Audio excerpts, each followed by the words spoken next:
that we must adhere to established standards of decorum in debate. There is a reminder that it is a violation of House rules and the rules of this committee to engage in personalities regarding other members or to question the motives of a colleague. Remarks of that type are not permitted by the rules and are not in keeping with the best traditions of our committee. The chair will enforce these rules of decorum at all times and urges all members to be mindful of their remarks. Finally, without objection, the chair may declare a recess at any time. I now recognize myself for the purpose of making an opening statement. Good morning, and welcome, Dr. Fauci. First, I want to thank you for your decades of public service. You served your country through multiple epidemics, pandemics, and health crises. I do want to say I'm sorry about the threats that you have received. As someone who's been shot at and received threats as well, my heart goes out to you. This should never happen in America. Regardless of any disagreements we may have, you chose to serve, and I want to extend our appreciation and gratitude. I want to thank you publicly for working with our Doctors Caucus during Operation Warp Speed and the time you spent with us and Dr. Collins. I also want to thank you for your willing cooperation with the Select Subcommittee. You have voluntarily sat for more than 14 hours of testimony and are appearing voluntarily today. This is more than we can say about other witnesses we have called, and we appreciate it. Dr. Fauci, we're here to investigate the COVID-19 pandemic and to explore lessons learned, positive or negative, and to better prepare for future pandemics.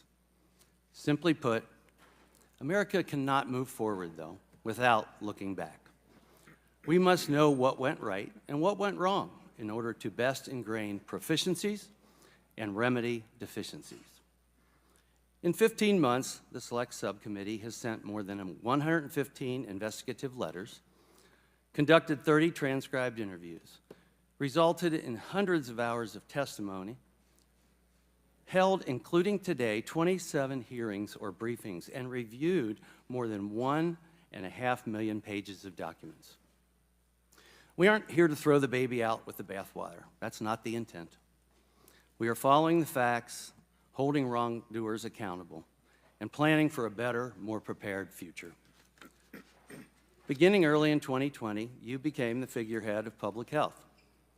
There were drinks named after you, you got bobbleheads made in your likeness, you were on the cover of Vogue, threw out the first pitch at a Washington Nationals game.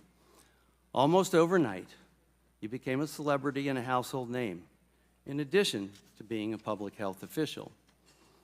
Americans from coast to coast and beyond listened to your words, and this is where I think we could have done better. And this goes to both sides of the aisle. We should have been more precise. We should have used words and phrases that are accurate and not misleading. And we should have been honest, especially about what we didn't know. Dr. Fauci, I'm not a virologist, but I am a physician, and like most physicians, we are constantly learning, which is why we do continuing medical education, and we always seek new information. We learn new things based on new data, and we want to give our patients the best possible care based on new findings and improvements in science. At a time when you were prompting the proximal origin paper, whose focus was to, quote, disprove the lab leak theory, end quote, I was in lockdown, researching with another physician in Ohio to try and understand the pathology, the affected physiology, and what treatments worked, and even how to diagnose COVID before we had specific COVID tests. My friend even made a phone call to an infectious disease doctor in China looking for help.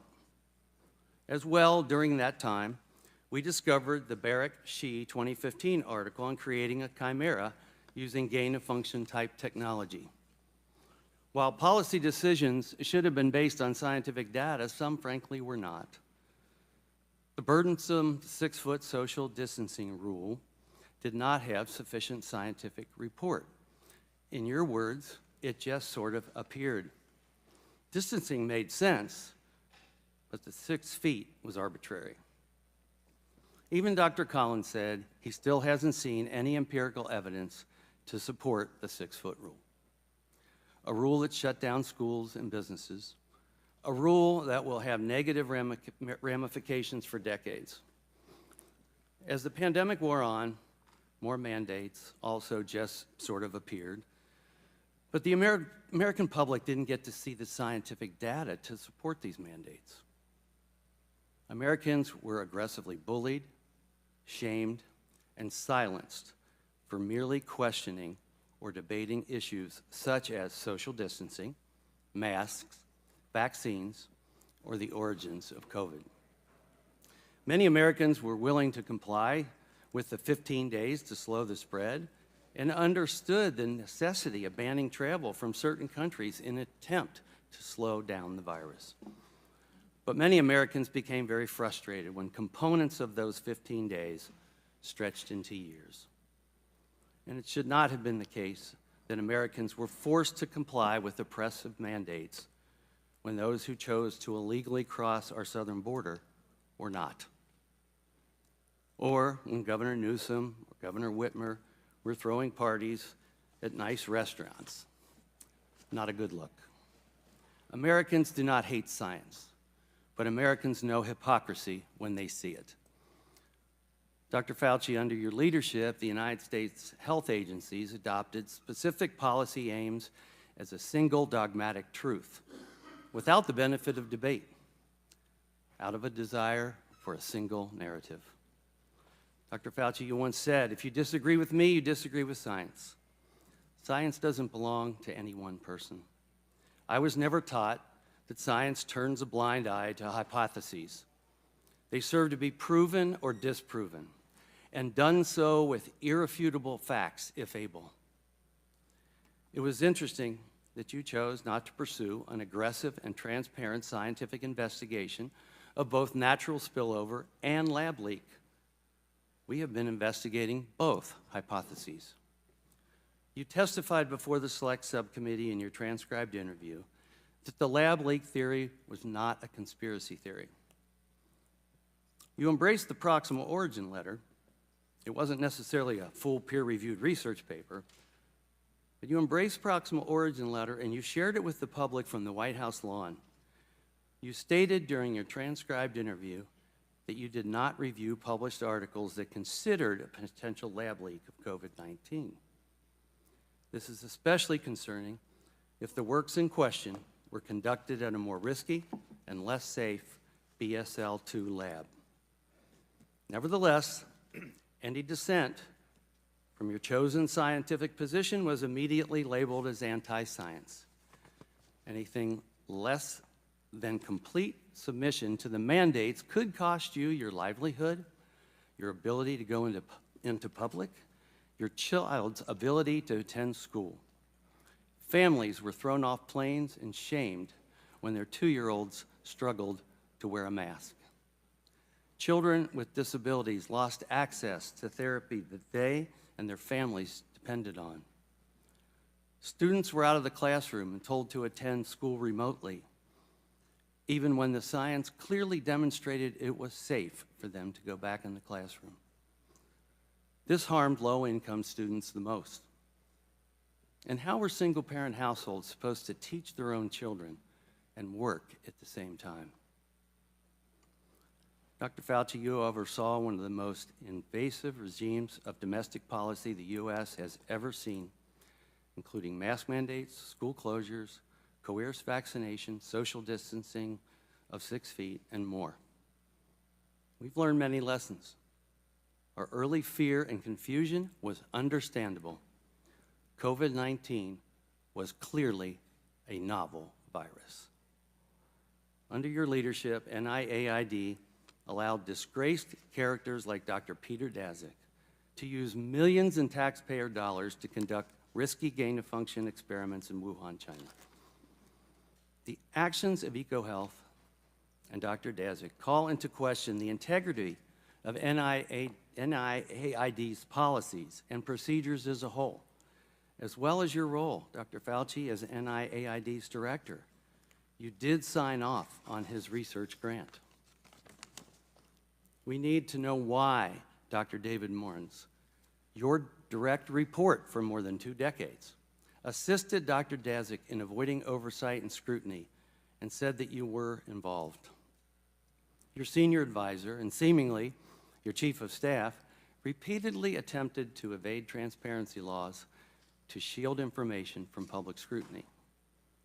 We have senior officials from your office in their own writing discussing breaking federal law, deleting official records, and sharing private government information with grant recipients. The office you directed and those serving under your leadership chose to flout the law and bragged about it. Why did you allow your office to be unaccountable to the American people? You were the highest paid person in the government. This makes you more accountable to the people, not less. Dr. Fauci, whether intentional or not, you became so powerful that any disagreements the public had with you were forbidden and censored on social and most legacy media time and time again. This is why so many Americans became so angry, because this was fundamentally un-American. If I make a mistake, I answer to the people of Ohio who elected me and to my own conscience. When you and your agency made mistakes, Dr. Fauci, what happened? We all need to be held accountable. Sometimes it's as simple as saying, we were wrong. You took the position that you presented the science. Your words came across to so many people as final and as infallible in matters pertaining to the pandemic. But such rigid demands of an ideologically diverse people, like Americans, shattered public trust in American health institutions. Because I said so has never been good enough for Americans, and it never will be. It's built into the American spirit. We have a thirst for information, a drive for advancement. Americans were first in flight. We landed on the moon. We've cured diseases. You've been part of that. And we made innumerable discoveries and explorations that forever changed humanity. Americans do not want to be indoctrinated. They want to be educated. And they prefer to make their health decisions in conjunction with the doctor that they know and trust. To be successful, our federal public health institutions must be accountable to the people again. To be successful, our health organizations must do what they are supposed to do: protect Americans. I look forward to a robust and on-topic discussion. I thank you. I would now like to recognize Ranking Member Ruiz for the purpose of making an opening statement. Thank you, Mr. Chairman. Hello, Dr. Fauci, and thank you for being here. When I was named ranking member of the Select Subcommittee last February, I made a commitment to follow the facts in objectively analyzing the origins of the COVID-19 pandemic. I made a promise to keep an open mind about how the pandemic started, because understanding whether the novel coronavirus emerged from a lab or from nature is essential to better preventing and preparing for future public health threats and to better protecting the American people. And as the origins of the novel coronavirus still remain inconclusive, I stand by these commitments to this day. But nearly a year and a half into House Republicans' extreme and chaotic majority, I believe we need to take stock of what the Select Subcommittee has accomplished and whether it has meaningfully improved our preparedness for the next public health threat in our nation. Under the guise of investigating the pandemic's origins, House Republicans have abdicated their responsibility to objectively examine how COVID-19 came to be, and instead weaponize concern about a lab-related origin to fuel sentiment against our nation's scientists and public health officials for partisan gain. They have done so with one particular public health official in mind, Dr. Anthony Fauci. And they have done so in an effort to deflect blame and anguish for the damage the pandemic inflicted on our society away from the former president, whose stumbling pandemic response, by some estimates, led to 400,000 unnecessary COVID-19 deaths, and on to Dr. Fauci, who worked tirelessly to stem the crisis. Over the past 15 months, the Select Subcommittee has pored over more than 425,000 pages of documents provided to us by government agencies, universities, and private citizens. We have conducted more than 100 hours of closed-door interviews with 20 current and former federal officials and scientists. And what we have found is the following. Dr. Fauci did not fund research through the EcoHealth Alliance grant that caused the COVID-19 pandemic.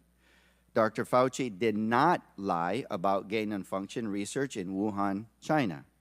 And Dr. Fauci did not orchestrate a campaign to suppress the lab leak theory. After 15 months, the Select Subcommittee still does not possess a shred of evidence to substantiate these extreme allegations that Republicans have levied against Dr. Fauci for nearly 4 years. Now I want to make something very clear. In the past month, the Select Subcommittee has held hearings where we have examined various serious issues of misconduct. In following the facts, Select Subcommittee Democrats uncovered troubling misconduct by Dr. Peter Daszak and EcoHealth Alliance, including potential efforts to mislead the federal government about the nature of its work through the evasion of reporting and transparency requirements.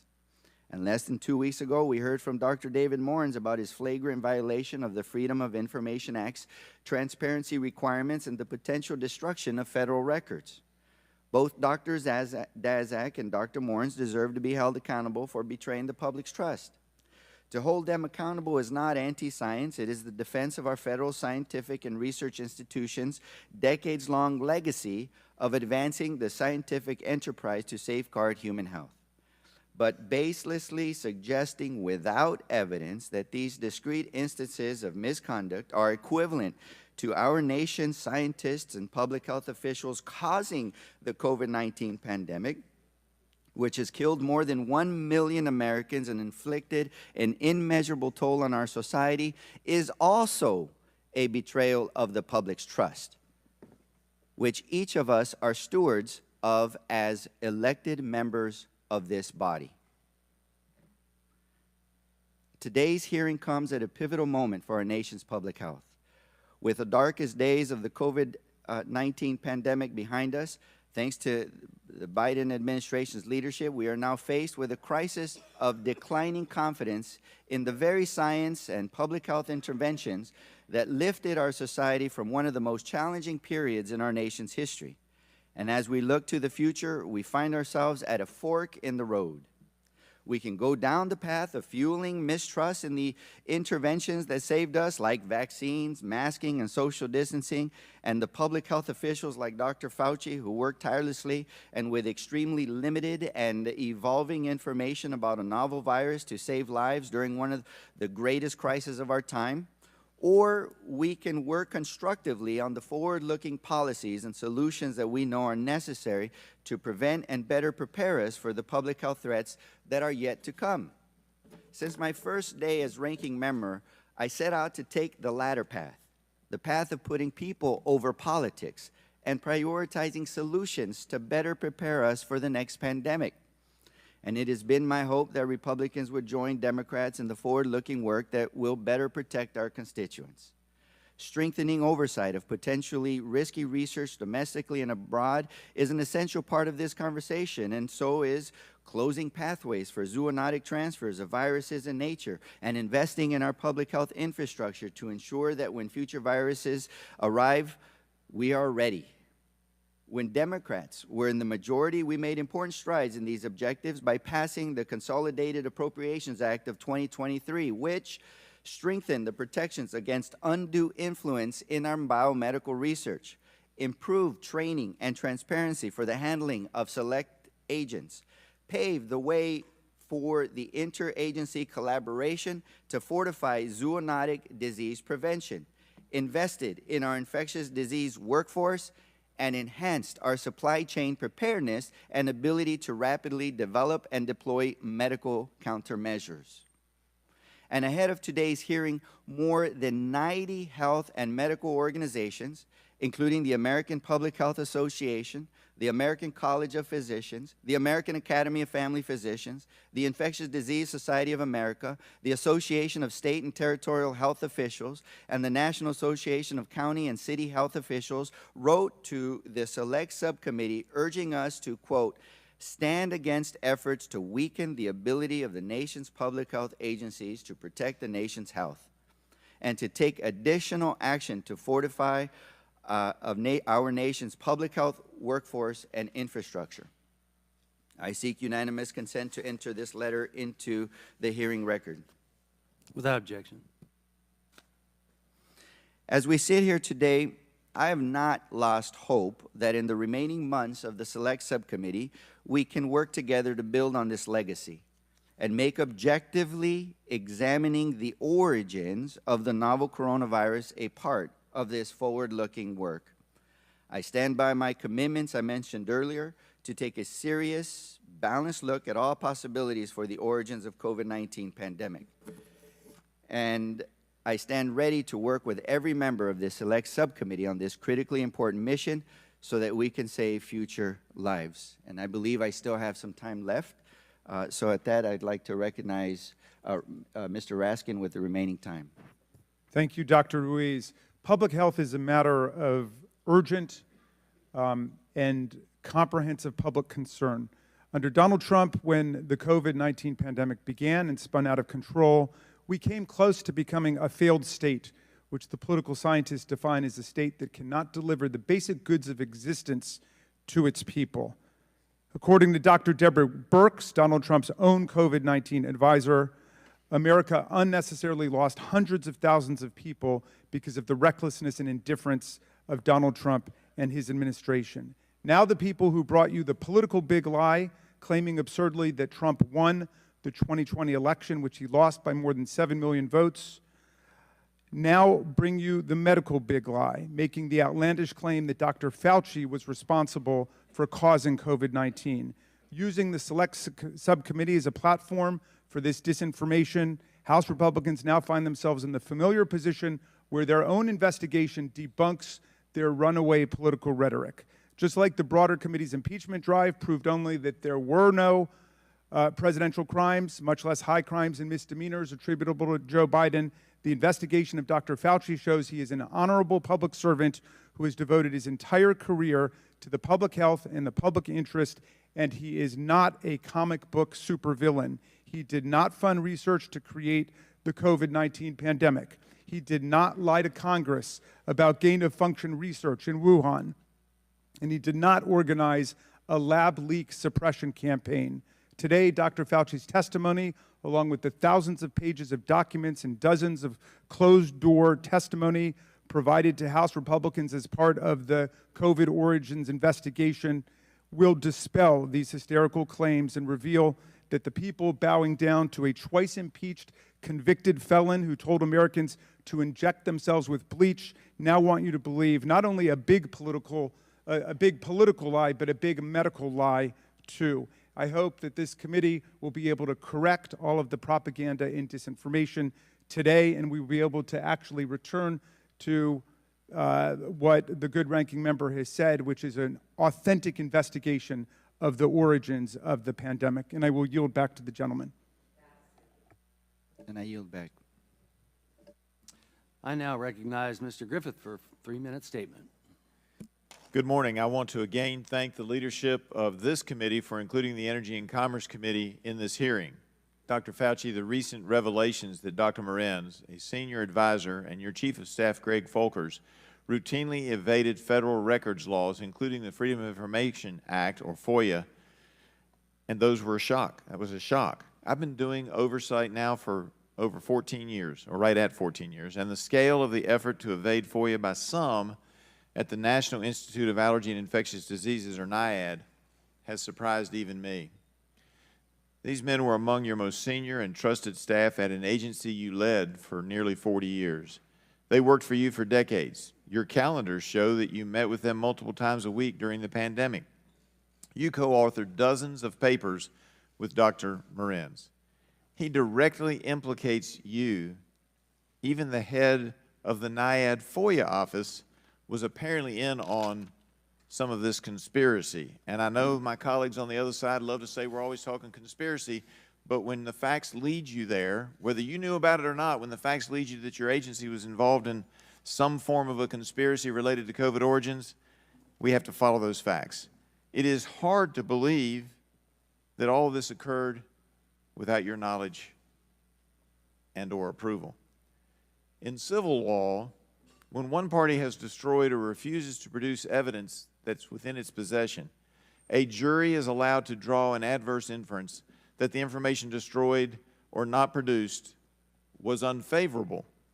Therefore, until we get a full accounting of all of the communications among NIAID's leadership, it's reasonable for us to assume that missing information would mirror the private doubts expressed by so many virologists and other scientists related to your public positions.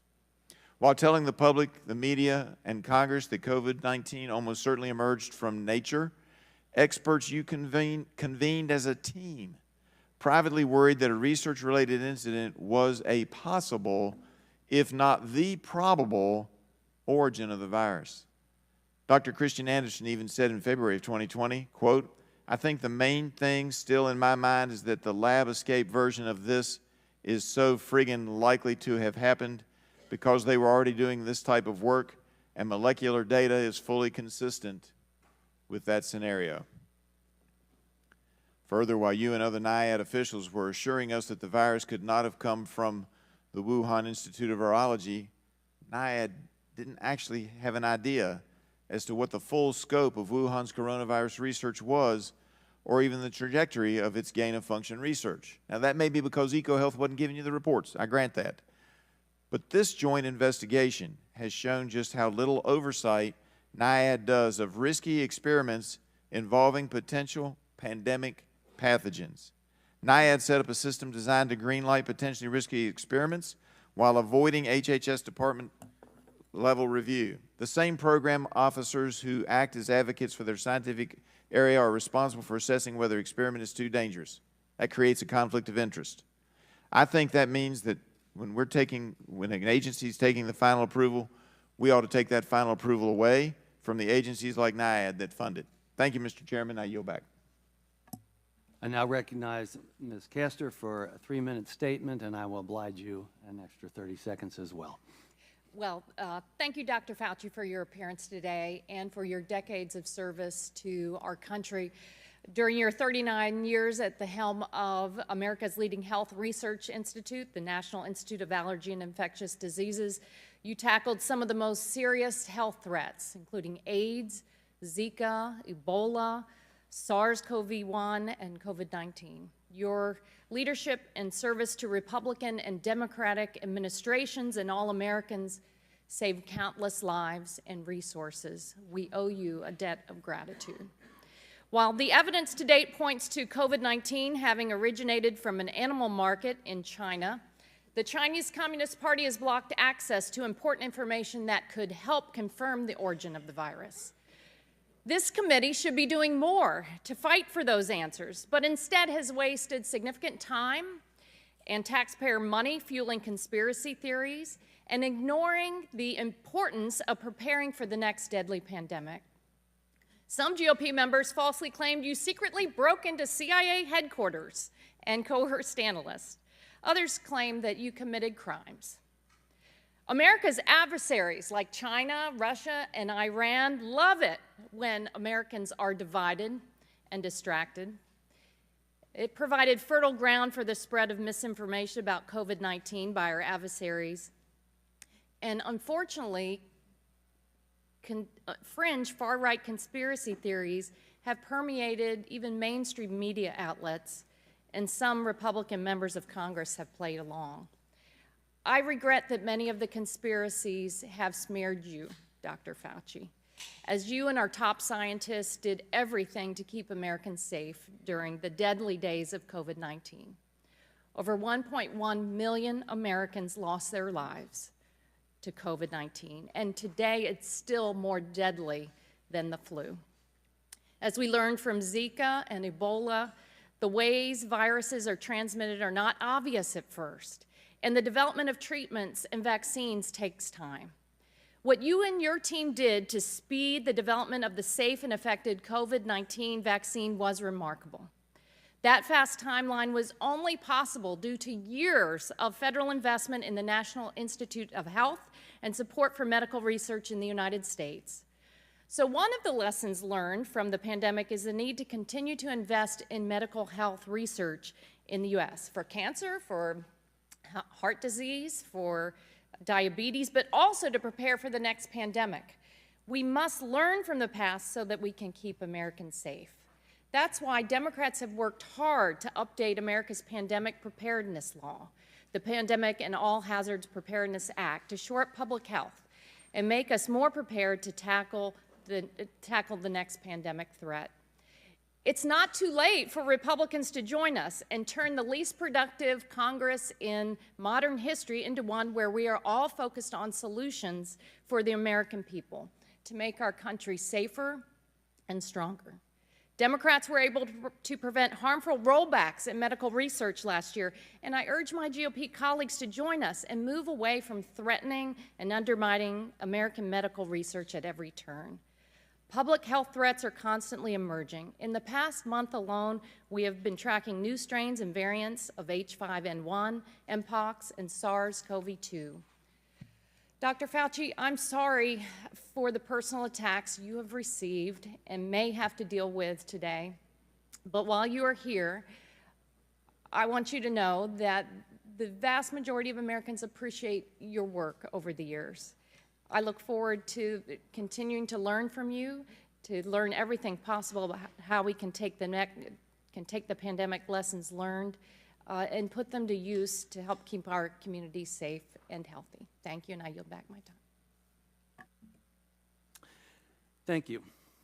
Our witness today is Dr. Anthony Fauci. Dr. Fauci was the director of the National Institute of Allergy and Infectious Diseases from 1984 to 2022 and chief medical advisor to President Joe Biden from 2021 to 2022. Pursuant to Committee on Oversight and Accountability Rule 9G, the witness will please stand and raise his right hand.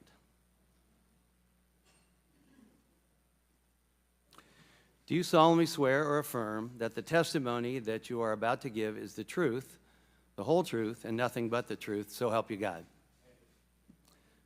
Thank you. Let the record show that the witness answered in the affirmative. The Select Subcommittee certainly appreciates you for being here today, and we look forward to your testimony. Let me remind the witness that we have read your written statement, and it will appear in full in the hearing record. As requested, please limit your oral statement to 6 minutes. As a reminder, please press the button on the microphone in front of you so that it is on and the members can hear you. When you begin to speak, the light in front of you will turn green. After 5 minutes, the light will turn yellow, and when the red light comes on, your 6 minutes has expired, and we would ask that you please wrap up. I now recognize Dr. Fauci to give an opening statement. Mr. Chairman, Ranking Member Ruiz, members of the subcommittee, thank you for this opportunity to testify. Prior to my retirement from federal service in December 2022, I had been at the NIH for 54 years and director of NIAID for more than 38 years. In those posts, I was deeply involved in the scientific and public health response to several infectious diseases outbreaks, including HIV/AIDS, pandemic flu, Ebola, and Zika. And so, under my leadership, we were well positioned to respond to COVID-19. For at least 2 decades prior to the COVID outbreak, we at NIAID had invested billions of dollars in research on mRNA technology and immunogen design, both of which led to the swift development of COVID vaccines. Less than 11 months after the identification of this new virus, safe and highly effective vaccines were widely available, an unprecedented accomplishment in the history of vaccinology that saved tens of millions of lives worldwide. I will now use my remaining time to directly address certain issues that have been seriously distorted concerning me. The first issue concerns my actions regarding the possibility that SARS-CoV-2 might have resulted from a lab leak. On January 31st, 2020, I was informed through phone calls with Jeremy Farrar, then director of the Wellcome Trust in the UK, and then with Christian Anderson, a highly regarded scientist at Scripps Research Institute, that they and Eddie Holmes, a world-class evolutionary biologist from Australia, were concerned that the genomic sequence of SARS-CoV-2 suggested that the virus could have been manipulated in a lab. I participated in a conference call the next day with about a dozen international virologists to discuss this possibility versus a spillover from an animal reservoir. The discussion was lively, with arguments for both possibilities. 2 participants have testified before this subcommittee that I did not try to steer the discussion in any direction. It was decided that several participants would more carefully examine the genomic sequence. After this further examination, several who at first were concerned about lab manipulation became convinced that the virus was not deliberately manipulated. They concluded that the most likely scenario was a spillover from an animal reservoir, although they still kept an open mind. They appropriately published their opinion in the peer-reviewed literature. The accusation being circulated that I influenced these scientists to change their minds by bribing them with millions of dollars in grant money is absolutely false and simply preposterous. I had no input into the content of the published paper. The second issue is a false accusation that I tried to cover up the possibility that the virus originated from a lab. In fact, the truth is exactly the opposite. I now quote from an email that I sent to Professor Farrar on February 1, 2020, quote, "Jeremy, I just got off the phone with Christian Anderson, and he related to me his concern about the furin site mutation in the spike protein of the virus. I told him that as soon as possible, he and Eddie Holmes should get a group of evolutionary biologists together to carefully examine the data to determine if his concerns are validated, and they should report it to the appropriate authorities. I would imagine that in the USA, this would be the FBI, and in the UK, it would be MI5. In the meantime, I will alert my US government official colleagues of my conversation with you and Christian and determine what further investigation they recommend. Let us stay in touch. Best regards, Tony," unquote. It is inconceivable that anyone who reads this email could conclude that I was trying to cover up the possibility of a lab leak. I have always kept an open mind to the different possibilities. Another issue is that of Dr. David Morans, who has the title of Senior Advisor to the NIAID Director, and who recently has been investigated for conduct unbecoming a government official. Naturally, given his title, a connection is made to me. With respect to his recent testimony before this subcommittee, I knew nothing of Dr. Moran's actions regarding Dr. Daszak, EcoHealth, or his emails. It is important to point out for the record that despite his title, and even though he was helpful to me in writing scientific papers, Dr. Morans was not an advisor to me on institute policy or other substantive issues. At NIAID, we had weekly executive committee meetings of the institute leadership and daily morning meetings of my immediate staff. And to the best of my recollection, he attended neither of these. Furthermore, his office is located in a different building from that of the NIAID director. Finally, in a majority staff memorandum of May 22nd, 2024, there is a statement, quote, "Dr. Fauci may have conducted official business via personal email," unquote. Let me state for the record that to the best of my knowledge, I have never conducted official business using my personal email. Thank you for listening. I would be happy to address these and any other issues in the discussion period. Thank you. I now recognize myself for as much time as I may consume for questions, with equal time being afforded to the ranking member. Dr. Fauci, February 1, 2020, you were on a call with Dr. Farrar, Dr. Collins, and other scientists regarding the potential that COVID-19 was engineered. Was CDC Director Redfield on that call? No, he was not. Okay. Dr. Fauci, you've said that you had to rely on virologists and evolutionary biologists regarding origins because you're not an expert. Is Dr. Redfield a virologist? I believe he is. Yeah. He is. Prior to the pandemic, NIAID awarded at least 3 grants via the New York Blood Center to Dr. Zhao Yusen. Are you aware of these? I'm sorry, to Dr. Yusen Zhao? Are you aware of those grants? Hudson? Dr. Yusen Zhao. Your microphone is not on, Doctor. Your microphone is not on. I'm not familiar with that name. Okay. Well, NIAID awarded at least 3 grants via the New York Blood Center to that scientist. He was a high-ranking Chinese PLA official and director of a lab at the Chinese Academy of Military Medical Sciences.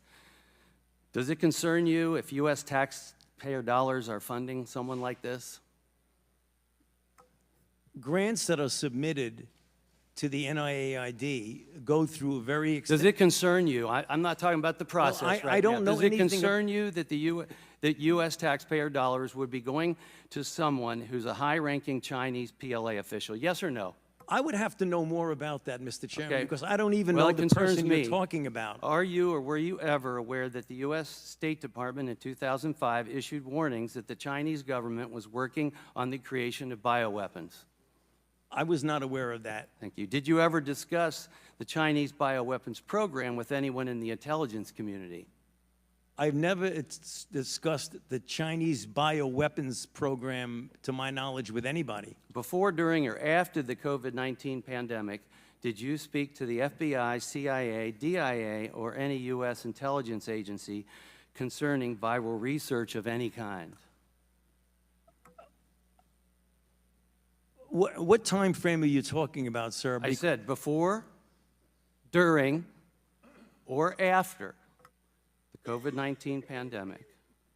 Did you speak to the FBI, CIA, DIA, or any U.S. intelligence agency concerning viral research of any kind? I can't give you the specifics of it, but back in the time of the anthrax attacks, we certainly had a number of briefings of by agencies that were intelligence agencies. I don't remember who they were. It could have been any of the above that you mentioned, about the possibility that there were bioweapons that had fallen into the hands of bad actors, i.e. terrorists, that might have been used potentially as a bioterror attack. That was at a time when we had thought that the anthrax So I attacks... appreciate that. I appreciate your expertise in that. Well, that's the answer. But did you at any time talk concerning viral research of any kind? Again, I say that at the time that there was concern about the fact that Al-Qaeda may have been using or potentially using bioweapons, we had discussions with intelligence agencies about that possibility. But not as related to, say, COVID-19. Not to my knowledge about COVID. Now, but let me just make sure we get the facts. After the investigations began about COVID, I was briefed by intelligence agencies about possibilities of there being activities going on in different laboratories. I was briefed by intelligence agencies. Thank you. Science is always open to debate, and it's a benefit. The science supported restricting travel from certain countries at the beginning of the pandemic, and after these orders went into effect, the president was called racist and xenophobic. Dr. Fauci, you said in your transcribed interview that you supported those orders. Dr. Fauci, were those orders racist and xenophobic? No, they were not. Thank you. The vaccine saved millions of lives, and I want to thank you for your support and engagement on that. However, despite statements to the contrary, it did not stop transmission of the virus. Did the COVID vaccine stop transmission of the virus?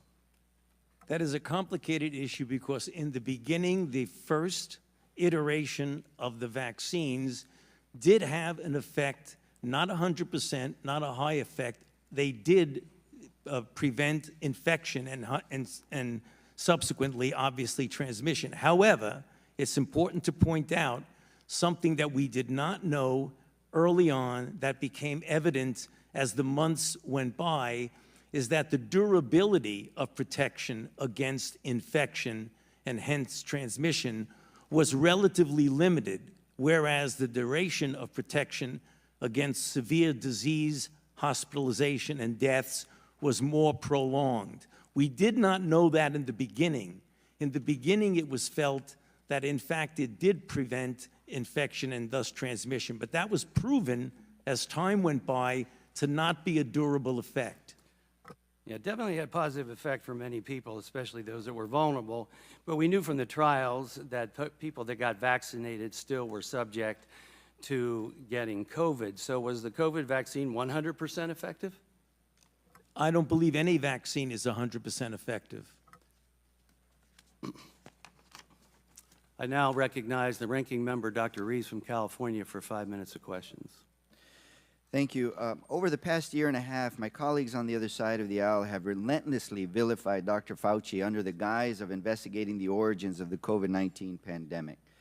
But after reviewing nearly 500,000 pages of documents, conducting 20 closed-door interviews, and receiving testimony from nearly a dozen witnesses brought before this select subcommittee for public hearings, they have come up empty-handed for evidence of their extreme allegations that Dr. Fauci lied about gain-of-function research at the Wuhan Institute of Virology and caused the COVID-19 pandemic. So I'd like to address both of the Republican claims in turn. Throughout the majority's investigation, the Select Subcommittee has heard 3 definitions for gain-of-function research. Of the 3, Republicans have relied heavily on an overly broad definition that has no regulatory significance. Let me repeat that. No regulatory significance. In fact, their definition is so broad that it would include the manufacture of flu vaccines as gain of function. Because it is so broad, the National Institute of Health does not use that definition when assessing whether proposed research is or is not, quote unquote, gain of function research. For those assessments, NIH has instead appropriately used the definitions provided in regulations. And to be clear, the Select Subcommittee has been reminded by witnesses after witness that NIH at all times referred to regulations for the definition of gain-of-function research, and not to a nebulous, expansive definition with no legal bearing that is so broad it could apply to, again, the manufacturing of flu vaccines. Dr. Fauci, according to the regulatory definitions, for example, in P3CO, that NIH applied to proposed research, did NIH ever fund gain-of-function research in Wuhan, China? As you said, Congressman Ruiz, according to the regulatory and operative definition of P3CO, the NIH did not fund gain-of-function research at the Wuhan Institute of Virology. Thank you. And despite my Republican colleagues' effort to fit a square peg into a round hole, it seems to me that you've been consistent on this issue from the beginning of the pandemic. And they know this, but they still use the terms gain of function loosely. And with respect to NIAID staff's assessments of whether proposed research was or was not gain of function research, were you personally involved in those assessments? Or were those assessments made several levels removed from you and by subject matter experts? Those assessments were done by highly qualified and experienced program people several levels below me. Thank you. And your public statements that NIH did not fund gain-of-function research in Wuhan reflected the assessments made by NIAID subject matter experts applying a definition found in the regulation known as the P3CO framework. Is that correct? That is correct.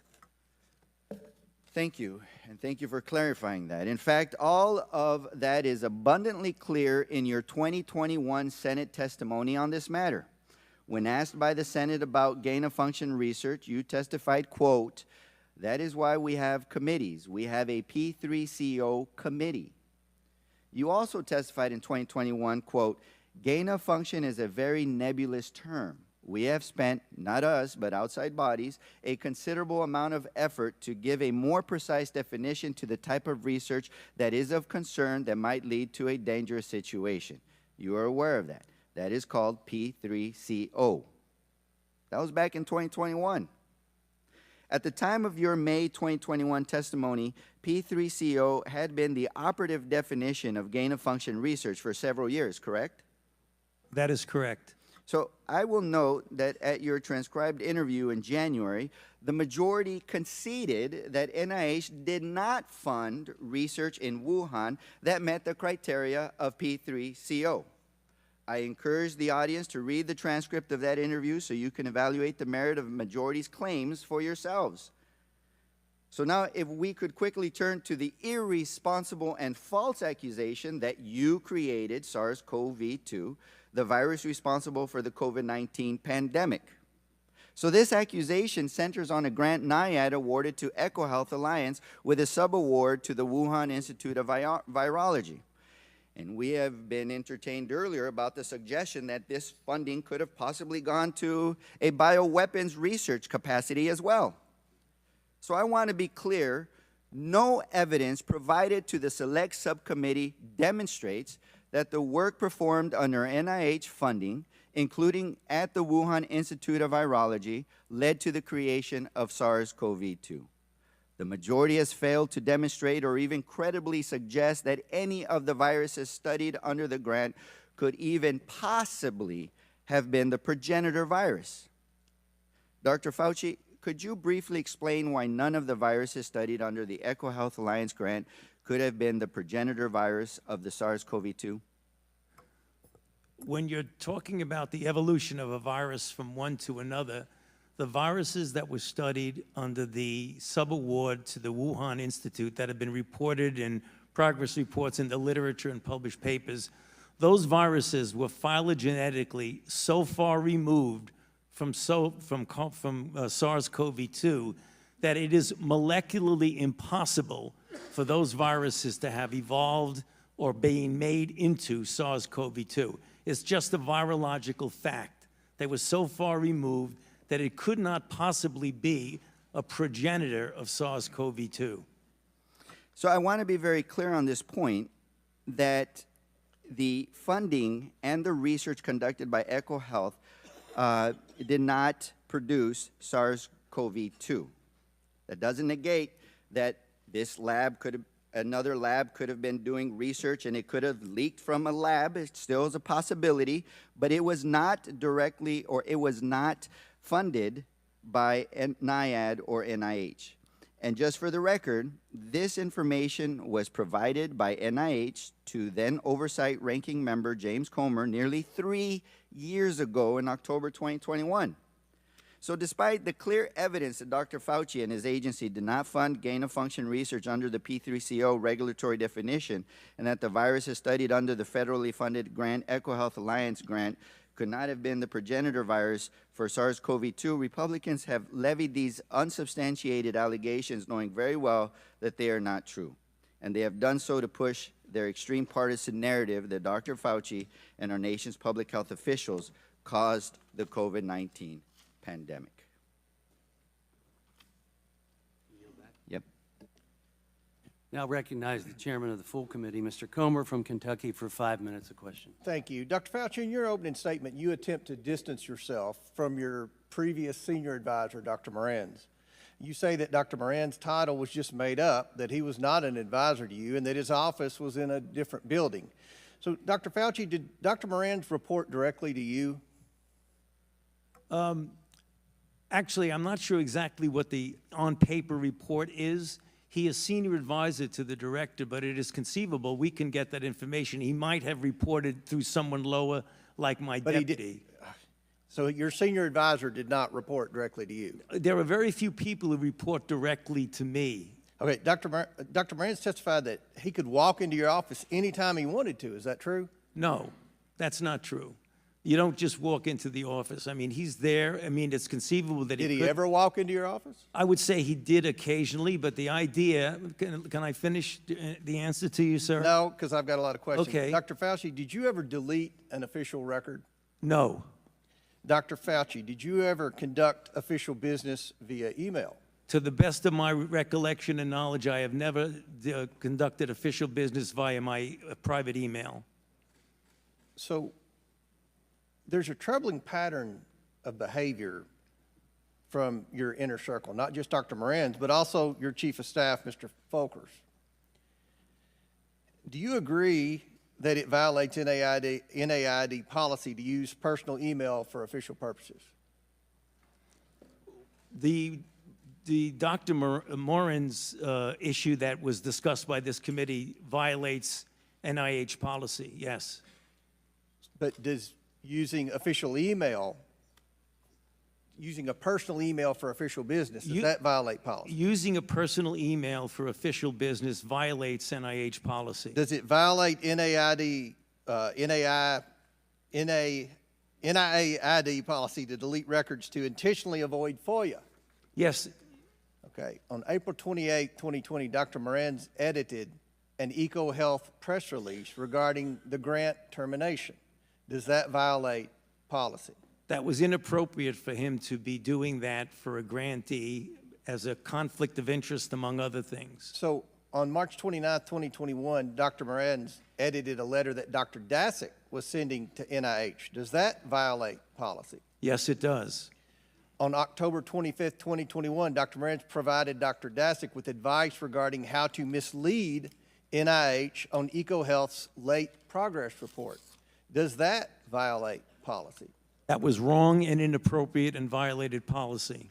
On December 7, 2021, Dr. Moran's wrote to the chair of EcoHealth's board of directors to, quote, put in a word, end quote, for Dr. Dasick. Does that violate policy? Should not have done that. That was wrong. And that violates policy. Well, I'm not sure of a specific policy, but I imagine it does violate policy. He should not have been doing that. In addition to all those actions, Dr. Moran's wrote to Dr. Dasick, quote, Peter, from Tony's numerous recent comments to me, they are trying to protect you, end quote. Did you ever talk to Dr. Moran's about Dr. Dasick or EcoHealth Alliance?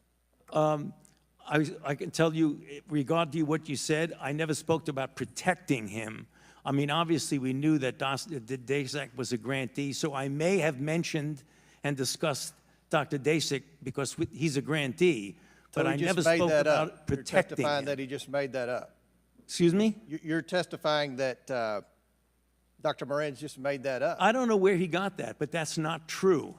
So by this point, Dr. Fauci, when these emails were written, you should have known that Dr. Dasick was more than 2 years late on a required progress report with his grant. Dr. Dasick conducted an experiment that resulted in a novel virus showing excess growth, that Dr. Dasick failed to report that experiment, that Dr. Dasick was protecting the Wuhan lab and not sharing its lab notebooks, and that Dr. Dasick failed to disclose obvious conflicts of interest. So why were you trying to protect Dr. Dasick and EcoHealth Alliance? I repeat on the record, I have not tried to protect Dr. Dasick. And that's number one. Number two, you said something that's not true, because I did not know about the compliance issues until well after the fact when I was being briefed for going to before a congressional committee. So it wasn't as these things were going on, I knew that he was withholding. Did you know about Dr. Moran's close relationship with Dr. Dasick? Dr. Moran's made it clear that Dr. Dasick was his friend. I did not engage in any of that interaction between them. And just lastly, if I may, Mr. Chair, you testified and answered the chairman's question that you never had any communication with the intelligence community throughout all of COVID. Did I understand that correctly? No, you heard wrong. I said I did have communication. I was briefed by the intelligence community multiple times during the COVID issue. And you never, The gentleman's time has expired. I now recognize the ranking member of the full committee, Mr. Raskin from Maryland, for 5 minutes of questions. Okay, first, Dr. Fauci, thank you for your testimony and your extraordinary service to the American people. Let me just start. Was there anything you wanted to clear up in that last exchange where you were interrupted? No, I think I made it clear. I mean, they were talking about my knowing about a lack of compliance. That became clear, Congressman Raskin, well after the fact. It isn't as if they were not complying and I was not monitoring their non-compliance. I didn't know about it until it was a done deal. Gotcha. You've been a scientist and a scientific administrator for 54 years. Is that right? More than a half century? And Correct. you were director of the National Institute of Allergies and Infectious Diseases for more than 3 decades. Is that right? 38 plus years. 38 years. Okay. And I assume that you've never been accused of trying to start a disease before. Is that right? That is correct. You have devoted your life to fighting infectious diseases for the American people. Is that right? That is correct. I want to go back to this email that you cited in your opening because I think it goes right to the heart of this campaign of character assassination against you.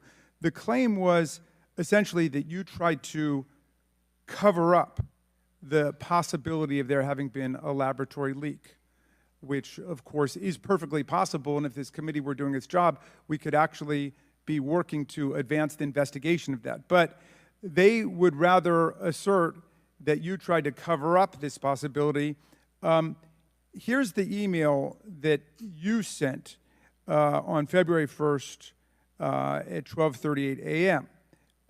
To Christian Anderson, with a copy to Christian Anderson, but you sent it to Professor Jeremy Farrar. Jeremy, I just got off the phone with Christian Anderson, and he related to me his concern about the furin site mutation in the spike protein of the currently circulating 2019 nCoV. I told him that as soon as possible, he and Eddie Holmes should get a group of evolutionary biologists together to carefully examine the data to determine if his concerns are validated. He should do this very quickly.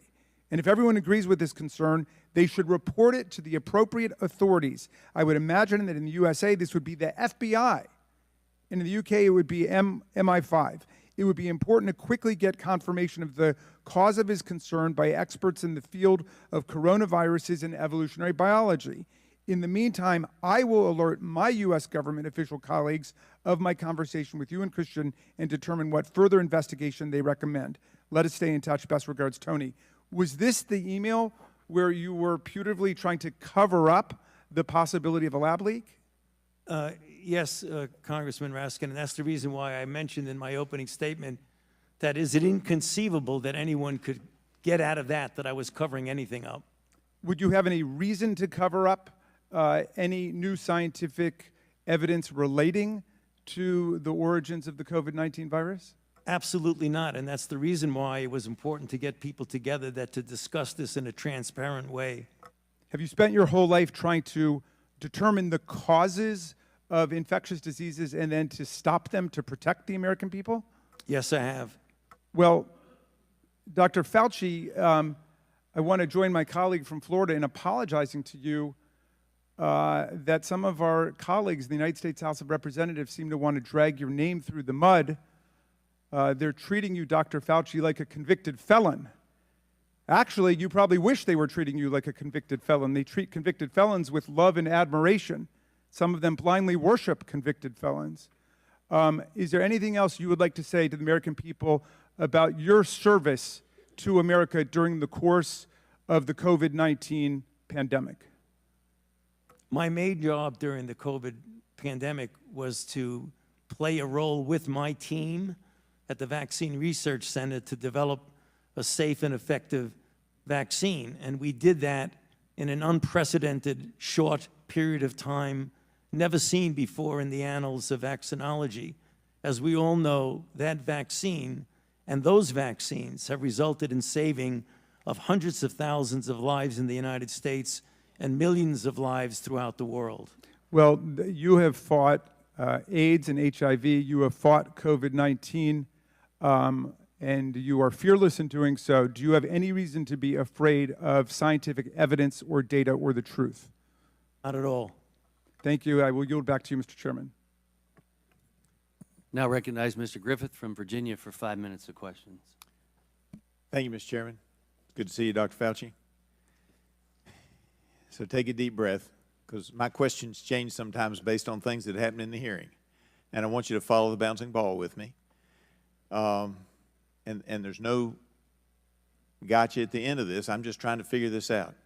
You told Dr. Ruiz in his questioning that it was absolutely impossible for any of the viruses that you all were funding, I get that, it was impossible for SARS-CoV-2 or SARS-CoV-2, known as COVID-19, to have come from any of the work that was being done at Wuhan. At the same time, you told Mr. Comer that you didn't know about the noncompliance by EcoHealth until after the fact and when the virus is already out there, however it got there. In light of the fact that part of that noncompliance was a report where we uncovered, and I believe that Dr. Dashak was untruthful to this committee in one of his reports to NIAID, and further, that in the 2 most sensitive years related to the humanized mice experiments, we never got lab notebooks from Wuhan Institute of Virology. Can you understand, following the bouncing ball, why some of us doubt that, not that you had some hand in it or that you knew about it, but that doubt that you can state with certainty that it was impossible because they might have been doing stuff you didn't know about? Isn't that true? Actually, it's not incompatible at all, Congressman, with what I said. The viruses that were studied, whether you did or did not give a 5-year report on time, were still the viruses that phylogenetically would be impossible to be the precursor of SARS-CoV-2. So it was completely compatible with the statement that I made to Dr. Ruiz. Is that accurate as well, knowing that they had worked on adding a furin cleavage site to MERS? But, sir, there's a difference between the viruses that were funded by the NIH subaward versus anything else anybody else in China might be doing. Excellent. We were talking about, did the NIH... You were talking about what you funded. What we funded, and All right. that's the point. And that goes to my next question, because I thought you might go there, and I appreciate that. Right. Because in an off-the-record member-level briefing in February of 2022, I asked about the likelihood and nature of a SARS-related coronavirus to have a furin cleavage site, particularly since it takes the 12 nucleotide change in there to make it as viral as this was going on. And at the time, you said to me pretty much what you just said, and I want you to just confirm it for the record. Well, that wasn't us. If that was being done, it wasn't us. Yeah. And you confirmed that for the record, yes? No, it wasn't you. It wasn't what you were funding. What I'm saying is that I cannot account, nor can anyone account, for other things that might be going on in China, which is the reason why I have always said, and will say now, I keep an open mind as to what the origin is. But the one thing I know for sure is that the viruses that were funded by the NIH phylogenetically could not be the precursor of SARS-CoV-2.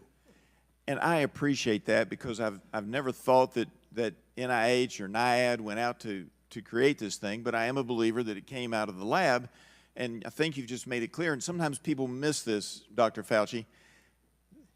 One side says one thing, one side says the other, and the actual fact may be that at some time working on that, maybe they used some of our money to get started, maybe they didn't. But a group of scientists getting together might very well, at Wuhan, have said, hey, let's see what happens if we go over here and do this. Not that NIH funded it, but they on their own went off and did something. Isn't that accurate? Isn't that possible? Well, I actually would want to say that one thing we should put out on the table, that you were talking about a $120,000 a year grant in a $6 billion budget.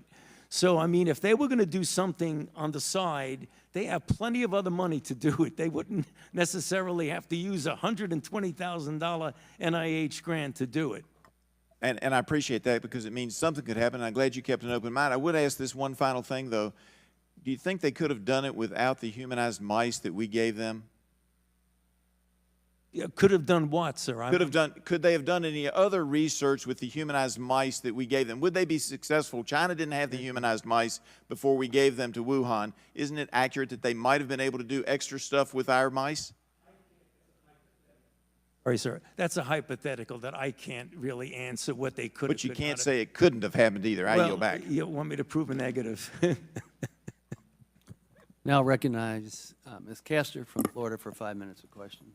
Thank you, Mr. Chairman. You know, these special investigative committees are intended at the outset to bring light to difficult matters, and I think, unfortunately, this select committee has brought more heat than light to things. And one example is nearly 5 months ago, Dr. Fauci sat for a 14-hour voluntary interview with the subcommittee. I was there for that interview, which included exchanges on many important questions on research, safety, long COVID, vaccine development, and the importance of strong public health systems in our local communities. Also, we discussed pandemic preparedness, like stockpiling supplies for our hospitals in advance of the next pandemic.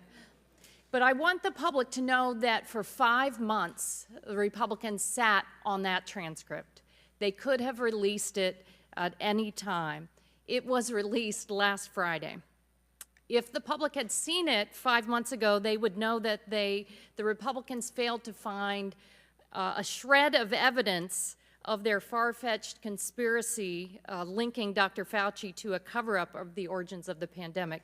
Instead, the Republicans contorted and mischaracterized Dr. Fauci's words over Twitter to gin up conspiracies about NIH's role in the origins of the pandemic. In the lead up to this hearing, parts of that interview have again been cherry-picked and distorted in press releases and tweets. So, Dr. Fauci, I want to make sure that you have an opportunity to publicly clear anything up. Does anything come top of mind right off the bat in how they cherry-picked parts of your 14-hour transcript? I don't want to be casting stones at the distortions of what was said in that, but, you know, there are a couple of things that come to mind. You know, one I'm sure is going to come up later is the issue of the 6-foot distance, and I made the statement that it just appeared, and that got taken at like, I don't know what's going on, it just appeared. It actually came from the CDC. The CDC was responsible for those kinds of guidelines for schools, not me. So when I said that it just appeared, it appeared. Was there any science behind it? What I meant by no science behind it is that there wasn't a controlled trial that said compare 6 foot with 3 feet with 10 feet. So there wasn't that scientific evaluation of it. What I believe the CDC used for their reason to say 6 feet is that studies years ago showed that when you're dealing with droplets, which at the time that the CDC made that recommendation, it was felt that the transmission was primarily through droplet, not aerosol, which is incorrect because we know now aerosol does play a role. That's the reason why they did it. It had little to do with me since I didn't make the recommendation, and my saying there was no science behind it means there was no clinical trial that proved that.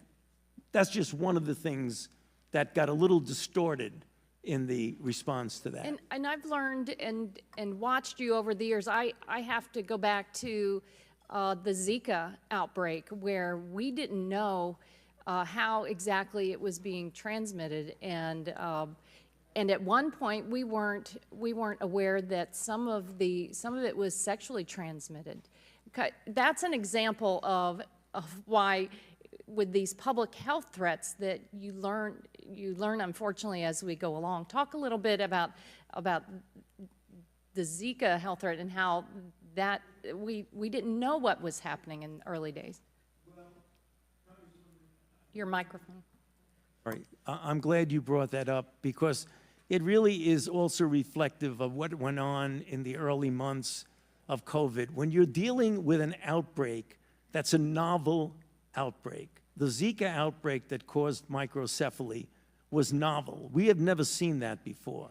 COVID was novel. We'd never seen that before. When you're dealing with a new outbreak, things change. The scientific process collects the information that will allow you at that time to make a determination, a recommendation, or a guideline. As things evolve and change and you get more information, it is important that you use the scientific process to gain that information and perhaps change the way you think of things, change your guidelines, and change your recommendation. And that really goes across the board because you're dealing with something that needs to be modified because it's a moving target. Zika was a moving target. COVID was a moving target.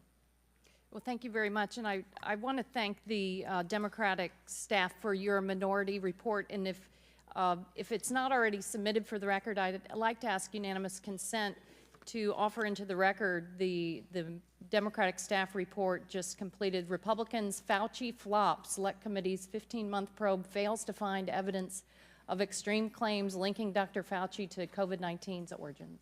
And thank the staff. This is an outstanding report that folks should read. Thank you.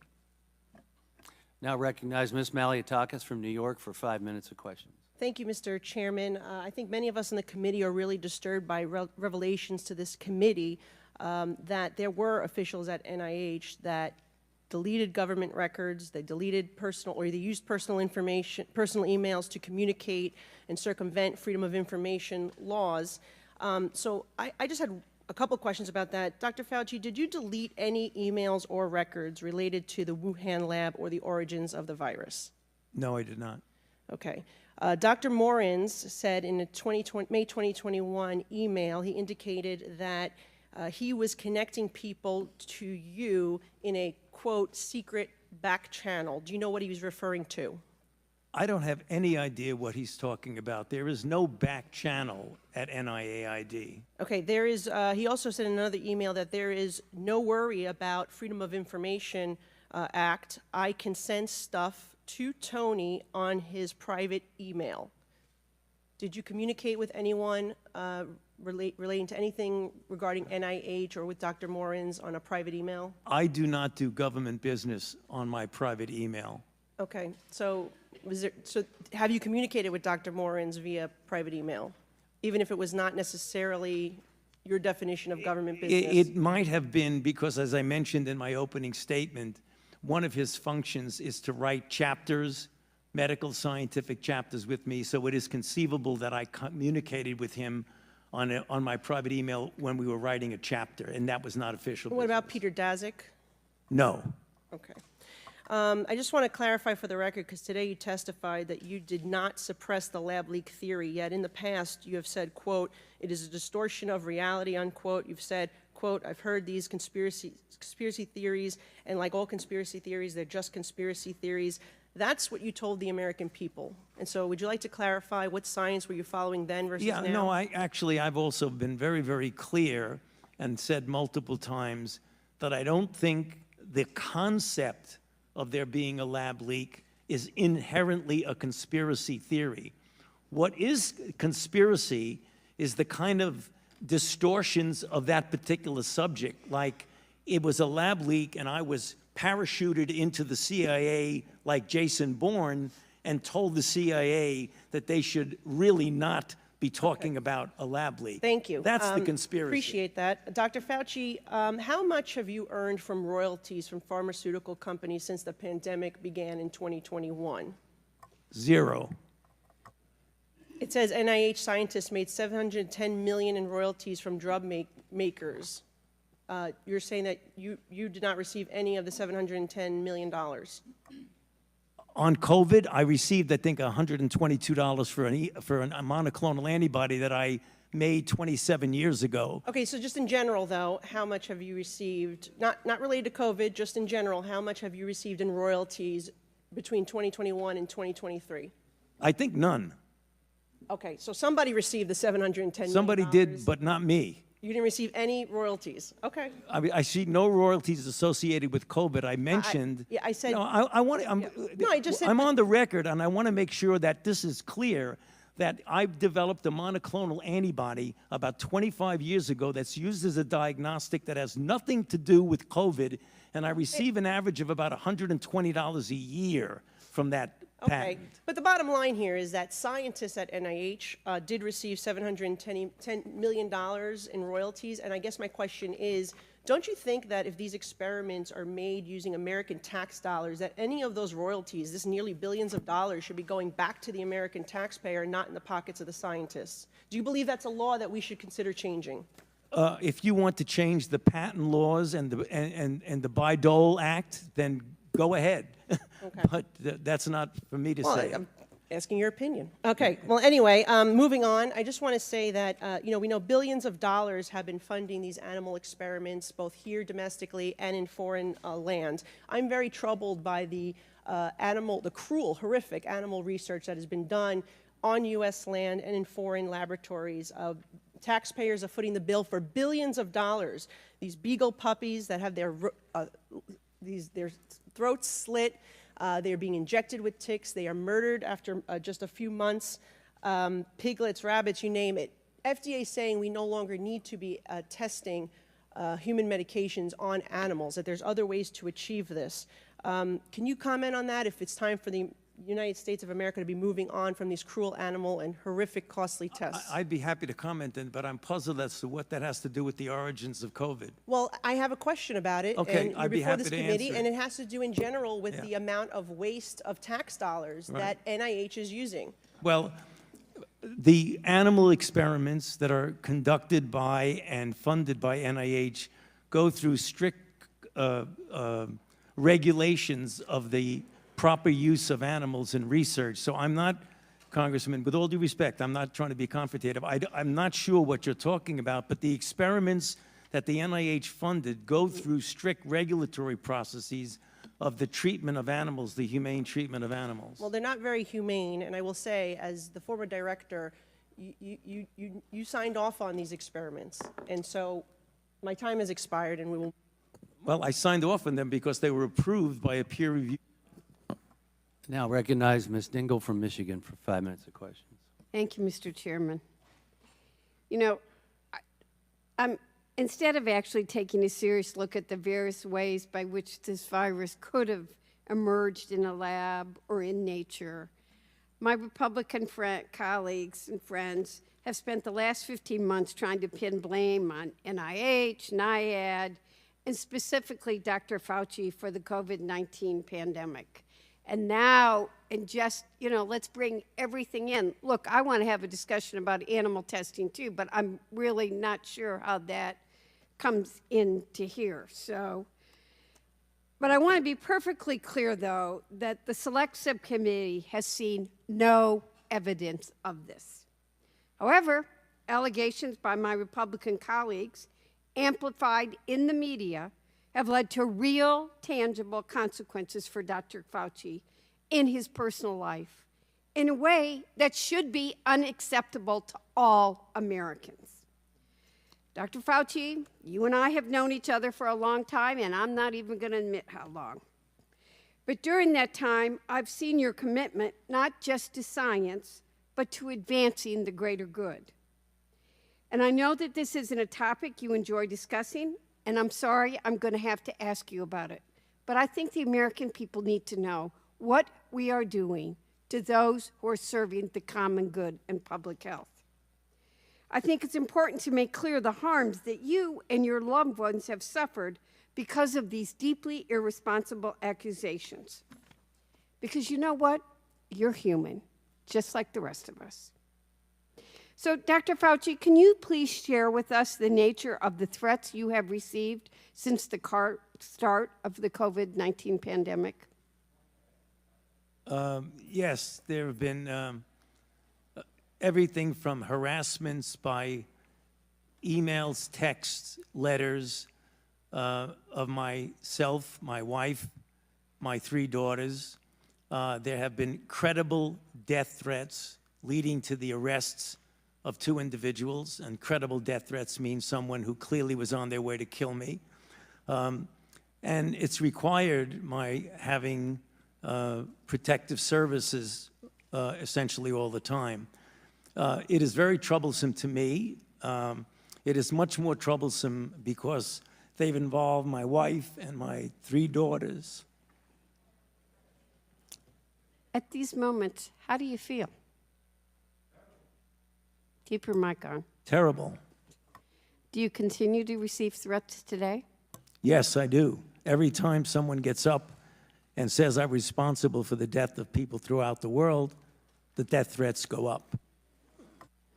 It's unacceptable that you've been treated this way, especially after you've dedicated your life to science and research for the public interest. You deserve better. Every human being deserves better. And I'm afraid that the treatment you've received will also have far-reaching consequences for the future of science, particularly when done for the public good. Dr. Fauci, how do you think the threats towards you and other public health officials have received will impact bright young scholars thinking about going off into science or public service? Think as many people want to follow in your footsteps as they did when I first met you? You know, Congressman Dingell, I think this is a powerful disincentive for young people to want to go into public health and maybe even science and medicine in the public arena, because it's very clear that not only I, because I'm a very much of a public figure, but many of my colleagues who are less visible than I, whenever they speak up in defense of the kinds of things that we're trying to do to protect the American public, they too get threats. And when they see that their colleagues get threats, they say to themselves, I don't want to go there. Why should I get involved in that? And you have some potentially very good talent that would be important to maintain the integrity and the excellence of the public health enterprise in the United States. We're not getting the best people coming in because they're reluctant to put themselves and their family through what they see their colleagues being put through. Well, you're right. You're not alone in feeling that way. In fact, ahead of today's hearing, the Select Subcommittee received a letter from the Association of State and Territorial Health Officials, which represents public health officials in communities of all political persuasions, detailing the surge of harassment, intimidation, hate speech, threats of violence, and death threats that their members faced during the pandemic. I'm going to ask to insert into the letter, but I wanted to just make the point before I close, Mr. Chairman, that as many as 40% of public health workers have been bullied, threatened, or harassed. And I think we all need to take that on as a public health issue. I'd ask to enter the letter into the record and yield back. Without objection. Thank you, Mr. I now recognize Ms. Lesko from Arizona for 5 minutes of question. Thank you, Mr. Chair. Dr. Fauci, did the National Institute of Health fund the potentially dangerous enhanced potential pandemic pathogens gain of function research at the Wuhan Institute of Virology? I would not characterize it the way you did. The National Institutes of Health, through a subaward to the Wuhan Institute of Virology, funded research on the surveillance of and the possibility of emerging infections. I would not characterize it as dangerous gain-of-function research. I've already testified to that effect a couple of times. So you're saying no, correct? In his May 16th, I'm saying no because I've said no multiple times, including you. on the transcribed interview. In his May 16, 2024 testimony, the NIH Deputy Director Tabak said, and I quote, "I can tell you that the failure of the Wuhan Institute of Virology to provide us with the data that we requested and the lab notebooks that we requested certainly impeded our ability to understand what was really going on with the experiments that we have been discussing this morning. My question to you, Dr. Fauci, if the NIH didn't inspect the Wuhan Institute of Virology and NIH didn't receive the lab books and data from China, and the required reports from EcoHealth Alliance were not submitted, in fact, they were late, how can you definitively say that the NIH did not fund the dangerous gain-of-function research? I go back to what I said, that the gain-of-function research by the operative and regulatory definition of P3CO does not include at all the viruses that were studied under the subaward. How do you know that, sir, if there was no lab books, because nothing from China? We know what viruses they were studying. How? How do you know? You never went there. I'm telling you that the NIH funded research on these viruses. If someone else somewhere in China was doing something else, Well, and that's the problem, that- because NIH didn't go there. You didn't get the reports that were needed. How in the world would you know? I'm going to go on to the next question. and you're not hearing what I'm saying. Dr. Morenz, your senior advisor for over 20 years, said in an email dated February 24th, 2021, I learned from your FOIA lady here now how to make emails disappeared when I am FOIA'd, but before the search starts, so I think we are all safe. Plus, I deleted most of these earlier emails after sending them to Gmail. In another email dated 4/21/21, Dr. Morenz said, I forgot to say, there is no worry about FOIAs. I can either send stuff to Tony, meaning you, on his private email or hand it to him at work or at his house. He is too smart to let colleagues send him stuff that could cause trouble. Dr. Fauci, were you ever engaged in attempts to obstruct the Freedom of Information Act and the release of public documents? No. Did Dr. Morenz communicate with you about official business using his private email? Official business? No. Did you ever encourage Dr. Morenz to use his private email address for official business? No. My next question, sir, is on February 1st, 2020, you, yourself, Dr. Fauci, the NIH Director Collins, and at least 11 other scientists were on a conference call to discuss the origins of COVID. A number of the scientists said that they were concerned that COVID was the result of a lab leak at the Wuhan Institute of Virology, and were concerned that a revelation of the lab leak theory would hurt their relationship with China. The CDC Director Redfield testified that he was not invited on this conference call, and he believes because he believed the lab leak theory was possible. 3 days later, on February 4th, 2020, 4 participants on the conference call authored a paper, Proximal Origin, which was sent to you for editing. Proximal Origin pushed the natural origin theory. On April 16, 2020, the NIH director, Dr. Collins, emailed you expressing dismay that the Nature Medicine article, which was based on proximal origin, didn't suppress the lab leak theory, and asked you for more public pressure to suppress the lab leak theory. The very next day, in response to Dr. Collins' request to suppress the lab leak theory, you cited the Nature Medicine article, which discounted the lab leak theory from the White House podium. My question to you, sir, did you cite this article at the White House because the NIH director asked you to suppress the lab leak theory? I did not do that in response to anybody's suggestion to suppress anything. It was in response to a question that someone asked at the podium. And I did not edit any paper as shown in my official testimony. So you said about 4 or 5 things, Congressman, that were just not true. Well, we have emails to prove it. Well, you don't. Thank you, and I yield back. I now recognize Mr. Mfume from Maryland for 5 minutes of questions. Thank you very much, Mr. Chairman. And by the way, no, we don't have it. So I get tired of hearing we've got it, and then when we ask for it, it's not there. We do not have it, Dr. Fauci, and for everyone watching this. That's just incorrect.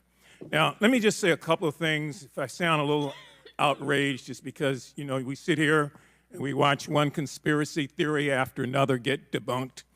And if I might, on a point of personal privilege, to the gentlewoman from New York who wanted to argue that we should be worrying about testing of human medicines on animals, if this committee really wants to do something, let's talk about the most infamous biomedical research study in the United States, the Tuskegee study, where 400 black men in this country were injected deliberately with syphilis and allowed to die slowly over a 40-year period without any attempt to help them at all. It was condoned by the U.S. Public Health Service. And if we want to talk about testing, let's talk about that as well. I'm going to talk about COVID right now. Mr. Chairman, I have the floor, Mr. Chairman. I want to say to you, Mr. Chairman, Ask you to suspend, please. I want to remind the audience of decorum. Recognize Mr. Mfume. Thank you, Mr. Chairman. I want to thank you and Ranking Member Ruiz for this opportunity. Dr. Fauci, we owe you an apology for the way we have run you through the mud, and none of us have said to you, here's where you go to get your good name and your reputation back. It's the most unfair thing I have seen. If there were evidence, if there were facts that supported the charges, I, like everybody else, would be interested, but we haven't seen a damn thing to suggest that these accusations are accurate. You've been a hero to many for 54 years, 5+ decades. You helped lead this country through the anthrax scare, through AIDS, through Zika, through Ebola, through SARS, and through COVID-19, pandemics and epidemics. We owe you a collective thank you. You are a world-renowned scientist and an American patriot. And whether or not people want to believe that, that's on them. But those facts are undisputable. For a year and a half, the Republican majority on this committee has sought to weaponize genuine scientific questions over COVID-19 and to vilify our public health officials and our nation's scientists with unsubstantiated, with baseless, with allegations that just can't stand the light of day. And so they've tried to do that with COVID-19, and we are here now as a result of the aggregated amount of foolishness that has taken place.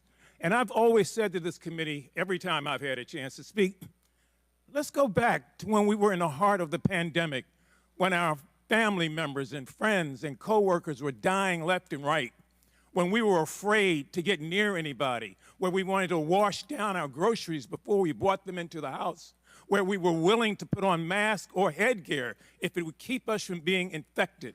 And we turned to our leaders and our public health officials and scientists for answers. And we got some, but then we didn't get some. And then we got some later, like Dr. Deborah Birx, who was Donald Trump's expert on the virus, who said, no, bleach won't do it, don't inject yourself with it, and who also said publicly on the record that thousands of American lives could have been spared if we had done what we were being told to do by the scientific community. At least one thing is clear. Those 1 million people who died as a result of these conspiracy theories will never come back. And those families have empty seats at the table year after year. And we do a disservice if, at the very least, we don't acknowledge their deaths and the harm and the hurt that has been done to their families and learn how to find a way to trust science going forward in this country. Dr. Fauci, you've been accused over and over again of going to the CIA headquarters and sitting down and having a meeting with the CIA to construct a way to make sure that COVID raged in this country. Is that correct? That is incorrect. Dr. Fauci, have you been to the CIA office in the last 20 years or headquarters? I went to the CIA decades ago during the anthrax attacks to discuss the possibility of terrorist attacks. Thank you. I wanted to get that on the record because that's just the latest theory now, that you and the CIA director conspired. This is foolishness. People are not going to agree with you. I understand that. But we take and besmirch somebody's good name. Think about if it were one of us. we'd be jumping up and down trying to find a way to get justice. And so on behalf of those of us who are thankful, who are part of many in a grateful nation, thank you for your service, sir. I yield back. And I'll recognize Mr. Cloud from Texas for 5 minutes of questions. Thank you, Mr. Chairman. Thank you for being here. And I do want to echo some of what Mr. Nfume said, because I do think we need to focus on the people. And I think that's really what the angst that's left with the American people. It's what they had to walk through during this time. I'm going to go down a list of mitigation measures that you supported over the course of the pandemic and ask you just to give a yes or no as to whether you still believe these measures were justified. Business closures. Not hearing you at all. Could you please speak louder into the mic? Sure. I'm going to go through a list of COVID mitigation measures that you supported over the course of the pandemic and ask you to give me a yes or no as to whether you believe these measures were justified. Business closures. Early on, when 5,000 people were dying a day, yes. Church closures. Same thing. School closures. Again, Stay-at-home orders. these were important when we were trying to stop the tsunami of deaths that were occurring early on. How long you kept them going is debatable. Mask mandates for adults, mask mandates for children, mask mandates for children under 5.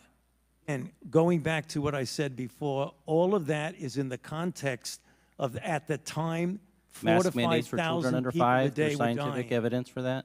Excuse me? Mask mandates for children under 5, there's scientific evidence supporting that?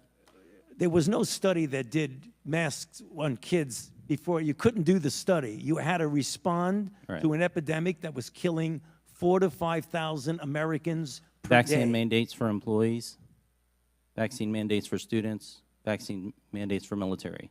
Vaccines save lives. It is very, very clear that vaccines have saved hundreds of thousands of Americans and millions I'm not debating. of We're talking about the worldwide. COVID-19. Did or do the vaccines, the COVID-19 vaccines, stop anyone from getting COVID? I answered that question to the chairman. Early on, it became clear that They did. no, actually, no. In the beginning, not. it clearly prevented infection in a certain percentage of people, but the durability of its ability to prevent infection was not long. It was measured in months. And they didn't stop you from spreading it either. Early on, it did if it prevented infection, but what became clear that it did not prevent transmission when the ability to prevent infection waned. I think what's troubling is when the American people look at the certainty and the case at which people lost jobs, they lost livelihoods. I had rural hospitals in my area that did not have a single case of COVID in their rural community that had to shut down and people not get care that they did need for cancer, and some passed away because of those kind of things. Time after time again, people's lives are destroyed, and we have not seen the same sort of, once the new data came available, we did not see a change of course. And you'll point out, for example, in the schools that the CDC, put out the guidelines, for example.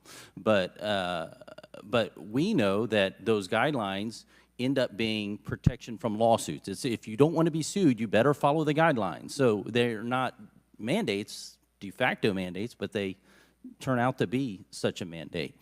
And when the science began to change, we all understand that in the first few weeks, even a couple months, we were all trying to figure it out. I think there's a lot of grace for that. The concern is that as the science became available, there wasn't like oh, maybe we should consider the lab leak theory. Oh, maybe we should consider natural immunity. We never heard this messaging coming from you or from anyone else who stood on the sidelines talking about these things, and it's left the American people with a tremendous distrust.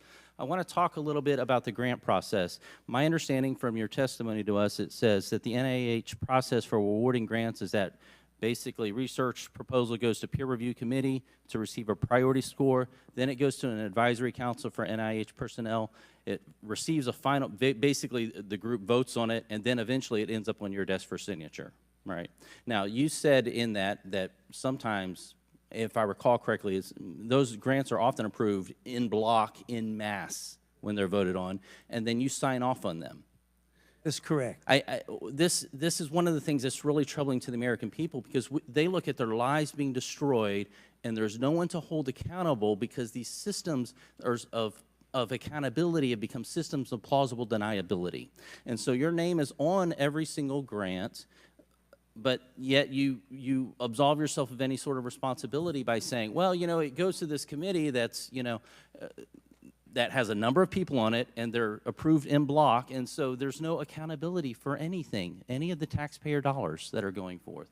I disagree with you, Congressman, because if you look at the number of grants, we fund thousands of grants. It would be physically impossible for me to go through every single grant in a detailed way to understand it.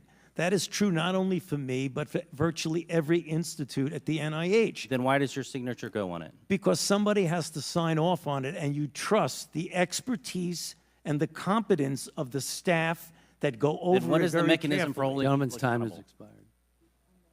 I now recognize Ms. Ross from North Carolina for 5 minutes of questions. Thank you, Mr. Chairman. I want to thank you, Dr. Fauci, for your voluntary testimony today, also for so much grace in your 14 hours of testimony. And I, again, want to thank you for your service and your patience. It's truly remarkable. Because it bears repeating, let me just remind everyone that after 15 months, my Republican colleagues' extreme allegations against you remain unsubstantiated. Unsubstantiated.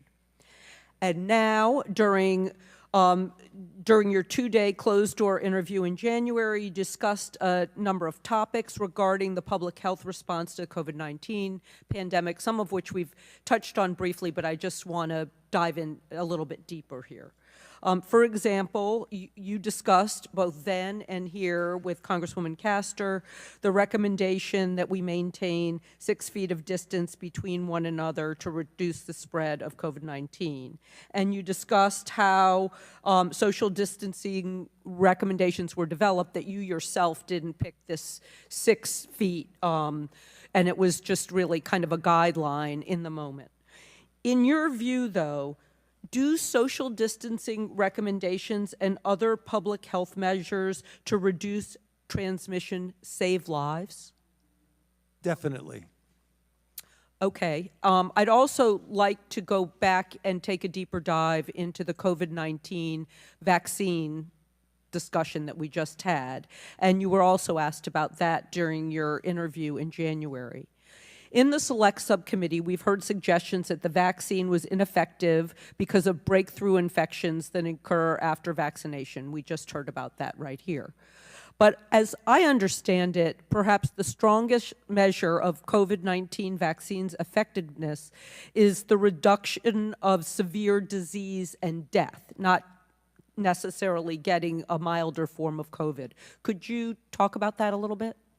Yes, it's very clear that when you're dealing with many vaccines, but particularly when you're looking at COVID, as I mentioned, and I'll repeat it quickly for you, that early on there was a degree, not as much as against severe disease, of protection against infection. Unfortunately, that protection against infection, which is related to transmissibility, waned rather rapidly in a matter of months. What has stood firm, well, much better than transmission and much better than infection, is the ability to prevent someone from hospitalizations and deaths. And in fact, the curves, Congresswoman, are stunning. When you look at the deaths and hospitalizations of people who are unvaccinated, it's like this. When you look at the deaths and hospitalizations for people who are vaccinated and boosted, it's like this. The difference is profound. When you're dealing with infection, again, less so because of the waning of protection against infection. Well, and that was also confirmed by a Commonwealth Fund December 2022 report that which came out 2 years after the Biden administration's effort to get COVID-19 vaccines in arms, and your effort too, that it prevented more than 3 million deaths and averted 18 million hospitalizations. And that came out in 2002, but it seems to corroborate what you're saying. Indeed, and $1.15 trillion in healthcare costs. Thank you for that add. One pillar of the vaccine requirements was to have an increased uptake in the COVID-19 vaccines. And that at the time was supported by leading physicians, including the American Medical Association, the American Academy of Family Physicians, the American Academy of Pediatrics, and more. Were the vaccine requirements a clinically sound tool for improving uptake of a safe and effective vaccine? Yes, you would like people to get vaccinated voluntarily and realizing the important effect on it. But the fact that people were vaccinated by whatever their motivation was clearly saved many, many lives. And just with the 17 seconds I have, what steps can public health officials take to bolster confidence in these life-saving interventions since there has been so much misinformation circulating? That's going to be very difficult, Congresswoman, because there is so much mis and disinformation around that we've got to do a better job of reaching out and trying to get the correct information. But that's difficult when you have a very energetic group of people continually spreading mis and disinformation about vaccines. We've got to be more proactive in putting out the facts and the data and the information that's correct. Thank you very much for your testimony, and I yield back. Now recognize Dr. Joyce from Pennsylvania for 5 minutes of questions. Thank you, Chairman Wenstrup, for convening this important hearing, and thank you, Dr. Fauci, for testifying. Dr. Fauci, one of the controversial regulations of the pandemic was the 6-foot distancing rule. This rule became an important policy consideration in subsequent regulations. However, you testified recently, and I'm quoting, "This 6-foot rule sort of just appeared." Do you think that a rule that sort of just appeared is substantial justification for the regulations that we saw based on that 6-foot rule? Congressman, thank you for that question. I answered that, but I'll summarize it briefly for you. When saying it just appeared, it came from the CDC. Okay, you stated that earlier. What was your relationship with the CDC when you saw a regulation which was not based in the current science? Well, when I say was not based in science, I meant a prospective clinical trial to determine whether 6 foot was better than 3, was better than 10. But once we realized that the virus was not spread by droplets and was aerosolized, did you feel an indication to go back to the CDC and said, let's base this on science. Let's get rid of this 6-foot rule. This 6-foot rule crippled businesses. It allowed students to stay at home and not learn. Americans suffered. And that suffering continues because the fracture of trust in American scientists continues to this day. Did you not feel an obligation for something that just sort of appeared, not to go back to the CDC and say, let's base this on what we know? It was a CDC decision, and it was clear. Were you dialoguing with the CDC? Excuse me? Were you in communication with the CDC? CDC was part of the coronavirus response team. Yeah. And you didn't feel an obligation to go to them and say, look, Americans aren't going to trust us. Yeah. We're providing them with misinformation. We have discussions at the White House about that. We did, but the CDC's decision and was their decision to make, and they made it. And you didn't feel an obligation as the lead scientist at the NIH to challenge that? I've challenged the CDC multiple times. Publicly on this regard? Excuse me? Publicly, you challenged them on the 6-foot distancing rule? It is not appropriate to be publicly challenging a sister organization. Do you agree that Americans now have lost their trust in science, in lead science from government because of misinformation like this? Well, when you talk about misinformation, I think that you have to be careful. It's not disinformation. It was information that ultimately proved, when you put the aerosolization in, that it was not an effective rule to have 6 feet of distancing. Dr. Fauci, let's move on. On April 21st, Dr. Morens wrote to Dr. Daszak in an email that there is no worry about FOIAs. I can either send stuff to Tony on his private Gmail, hand it to him at work, or at his house. He is too smart to let colleagues send him stuff that could cause trouble. Do you realize that this impact still considers today? This is your lead trusted researcher who works with you, your advisor. Do you realize the impact of that? It was a terrible thing. It was wrong, and it was inappropriate. Thank you. I should not have said that. I think we all agree it was incredibly inappropriate. Recently, in an op-ed that Senator Roger Marshall published just yesterday, he raised concern about HHS FOIA compliance following your testimony in front of the Senate Help Committee. Dr. Fauci, what involvement did you have in HHS not responding to FOIA requests following your testimony in the Senate in 2021? I had no role whatsoever in anything to do with the request. When FOIA is made, it doesn't go directly to a person like me. It goes to a department, which then takes care of it. So I don't have any role one way or the other in FOIA. Let's go on. Were you aware that NIAID employees conducting official work on unofficial emails and inappropriately assisting grantees during your time as a director? I was not aware of that as it was occurring. It obviously came out during the committee hearings, but I was not aware of that. And I think that you put an exclamation point on how important these hearings are. Dr. Fauci, would you agree that this demonstrates the need for more accountability and increased oversight of NIAID? What you saw, I believe, with Dr. Morins was an aberrancy and an outlier.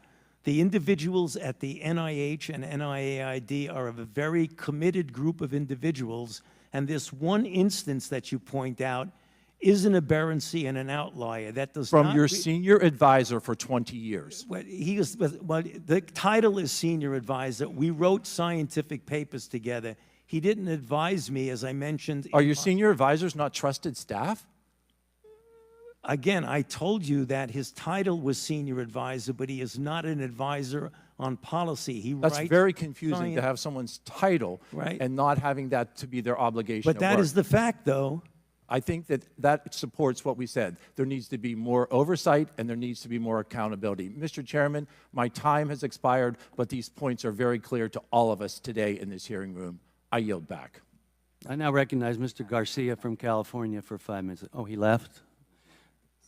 I now recognize Ms. Green from Georgia for 5 minutes of questions. Thank you, Mr. Chairman. Mr. Fauci, you were quoted on CBS Face the Nation saying it's easy to criticize, but they're really criticizing science because I represent science. Do you represent science, Mr. Fauci? I am a scientist who uses the scientific method to gain information. Yes, you said you represent science. Do you represent science, Mr. Fauci? Yes Again, or no? Yes or no? No, that's not a yes or no Yes, answer. it's a yes or no. I don't think it is.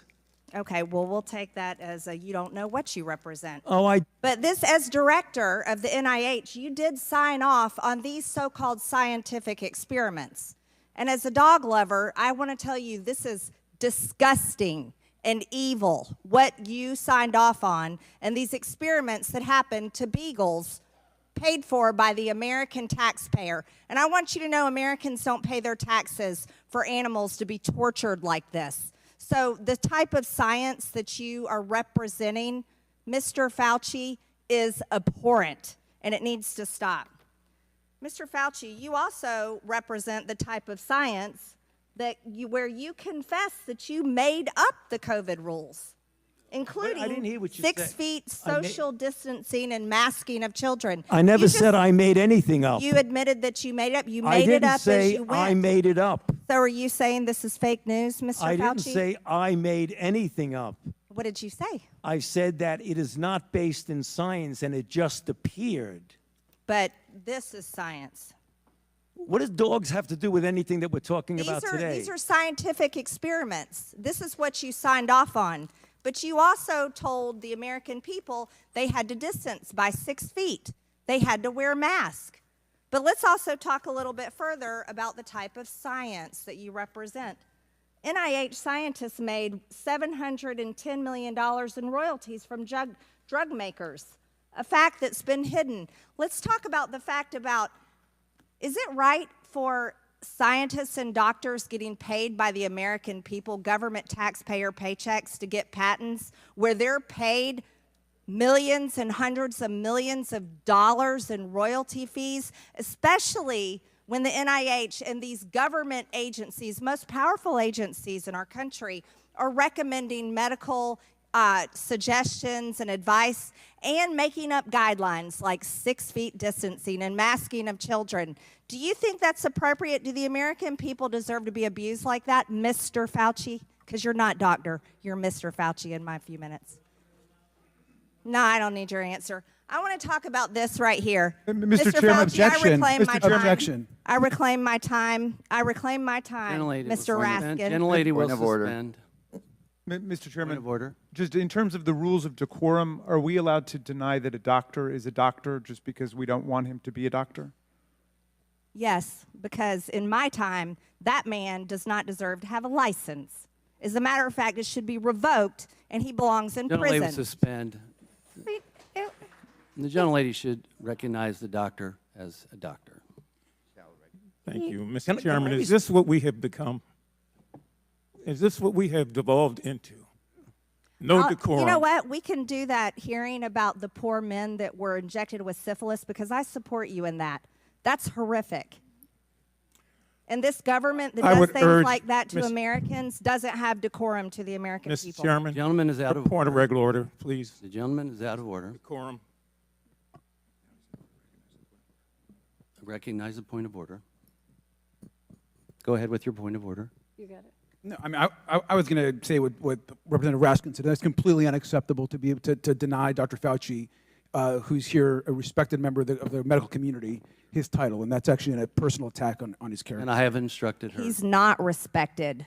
And I've instructed her to address him as a doctor. I'm not Gentlelady shall addressing him as continue. doctor. Let's talk about I would- let's talk Mr. about Chairman, this. I I'm would move reclaiming that the my woman's time. I'm reclaiming my time. Words get taken I'm down reclaiming my time. Second that. Point of order. Suspend. All right. A member can only move to have words.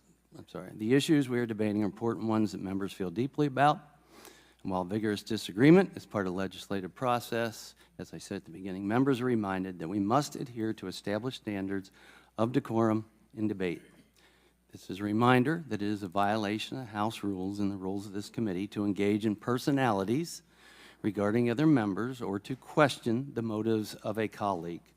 Remarks of that type are not permitted by the rules and are not in keeping with the best traditions of our committee.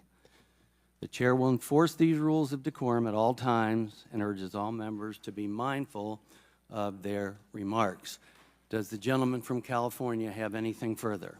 We should have to take her words down. Yeah, I made it. I offered that her words be taken down, Mr. Chair. Point of order, Mr. Chairman. Mr. Chairman, I'd like to make a point of order.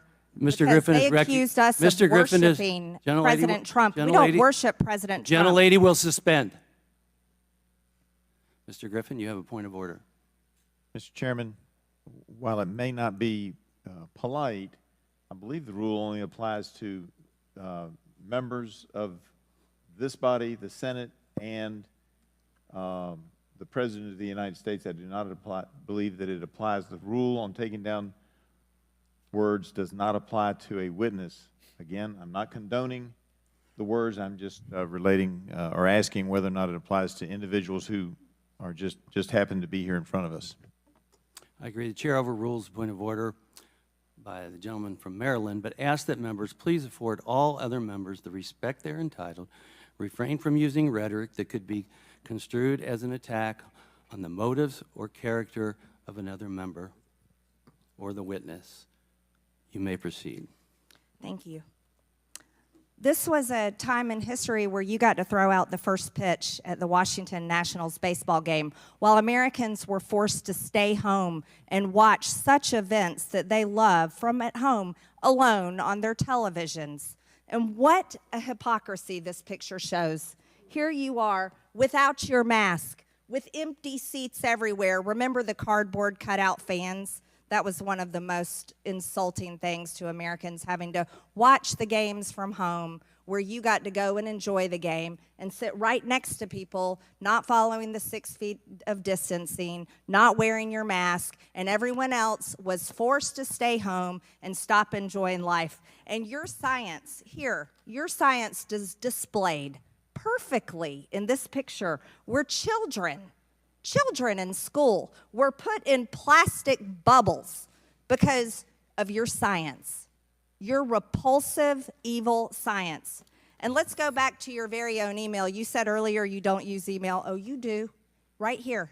This is your own email where you said the typical mask you buy in the drugstore is not really effective in keeping out virus. I do not recommend that you wear a mask. This is your email. This is your own words. But yet children all over America were forced to wear masks. Healthy children forced to wear masks, muzzled in their schools. And then they were forced to learn from home because of your so-called science and your medical suggestions, while you and all your cronies get paid from Big Pharma. You know that what this committee should be doing? We should be recommending you to be prosecuted. We should be writing a criminal referral because you should be prosecuted for crimes against humanity. You belong in prison, Dr. Fauci. Mr. Chairman, I have another point of order. I recognize Ms. Dingell. Just want to make sure the record is clear. Dr. Fauci testified that he did not use his personal email for official business. He did not say he did not use email. And I think today, this particular has been full of lies and disregard and disrespect, and we need to stick to facts. Thank you. The gentlelady's time had expired before the point of order. I now recognize Mr. Garcia from California for 5 minutes of questions. Thank you, Mr. Chairman. Dr. Fauci, I am so sorry you just had to sit through that. That was completely irresponsible. Quite frankly, we're hearing, this might be the most insane hearing I've actually attended. I've only been in Congress for a year and a half, but I am so sorry that you are subjected to those level of attacks and insanity. Your quote-unquote so-called science that the gentlewoman is referring to has saved millions of lives in this country and around the world, and I want to thank you for that. I also think it's important to note that, in my opinion, is that you are an American hero, and your team has done more to save lives than all 435 members of this body on both sides of the aisle. You guys have worked not just during this pandemic, but over time to save millions of lives in this country and across the world. We lost 1.1 million American lives.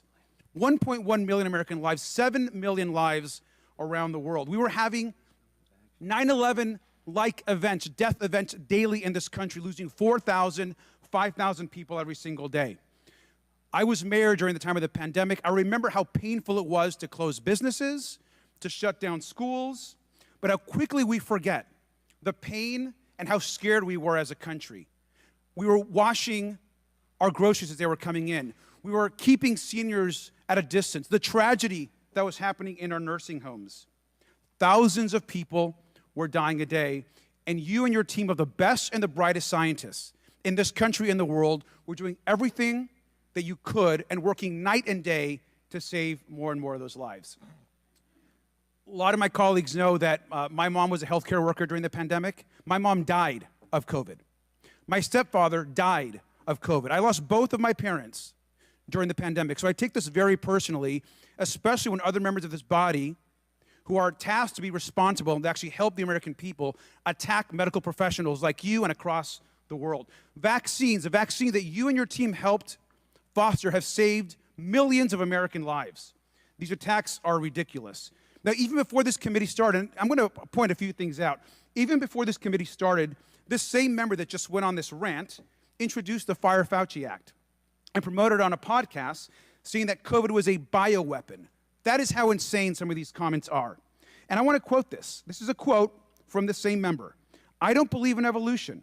These viruses were not making people sick until they created them. They weaponize these viruses to be able to attach to our cells and make us sick. It's a bioweapon." The "they created them," sir, is you. They are attacking you and our medical community for actually creating COVID that has caused the deaths of millions. And we know that these extreme comments are targeting public health officials across the country.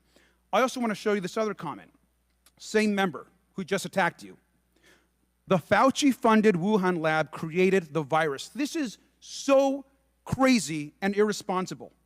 In this post, the same member of this committee is accusing you of orchestrating a global conspiracy to create COVID on purpose just to make people get vaccines. That you've done this, sir. This same member routinely promotes complete misinformation about vaccines and actually has encouraged the routine prevention of vaccinations and even eliminate diseases like the measles.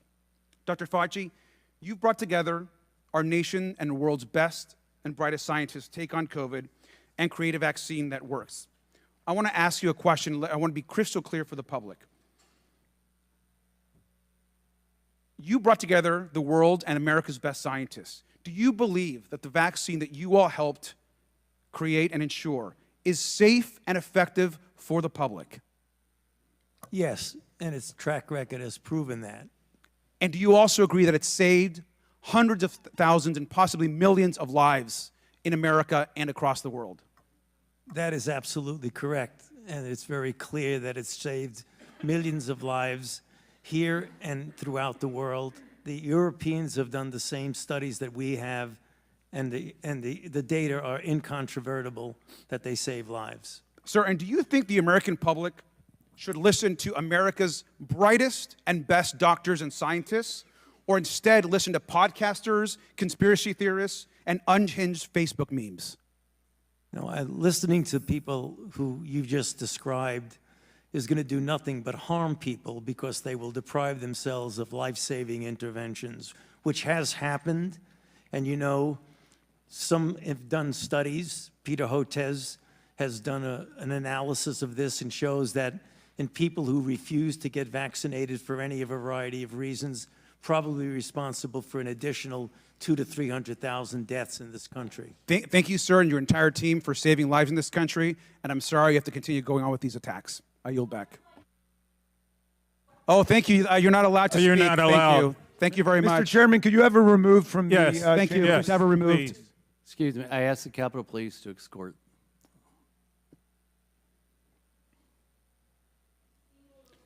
Yep, thank you. She can be removed. Yeah, you can be removed. Actually, you're not allowed to speak. Your time has Take your expired. Starbucks with you. Mr. Garcia, Mr. Raskin, you're out of line. Your times have expired. I now recognize Dr. Jackson from Texas for 5 minutes of questions. Thank you, Mr. Chairman.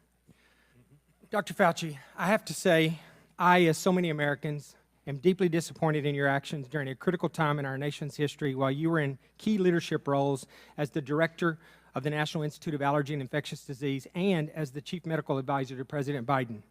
Put quite simply, you failed miserably, in my opinion. Based on all we have learned during the pandemic and all that we have since learned through this committee's work, I believe your failures stem from both an effort of self-preservation, manifested by a series of lies and cover-up, and by a total failure of leadership. It was obvious to everyone that you and your organization, NIH, had a lot to lose if the American people were to discover that COVID-19 was most likely leaked from a lab in Wuhan, China, and that you, via EcoHealth Alliance and Peter Daszak, actually funded this research, and that this lab was actively and recklessly conducting gain-of-function research. As such, you did everything in your power to deflect and cover up this possibility. You even recruited others to help you in this effort.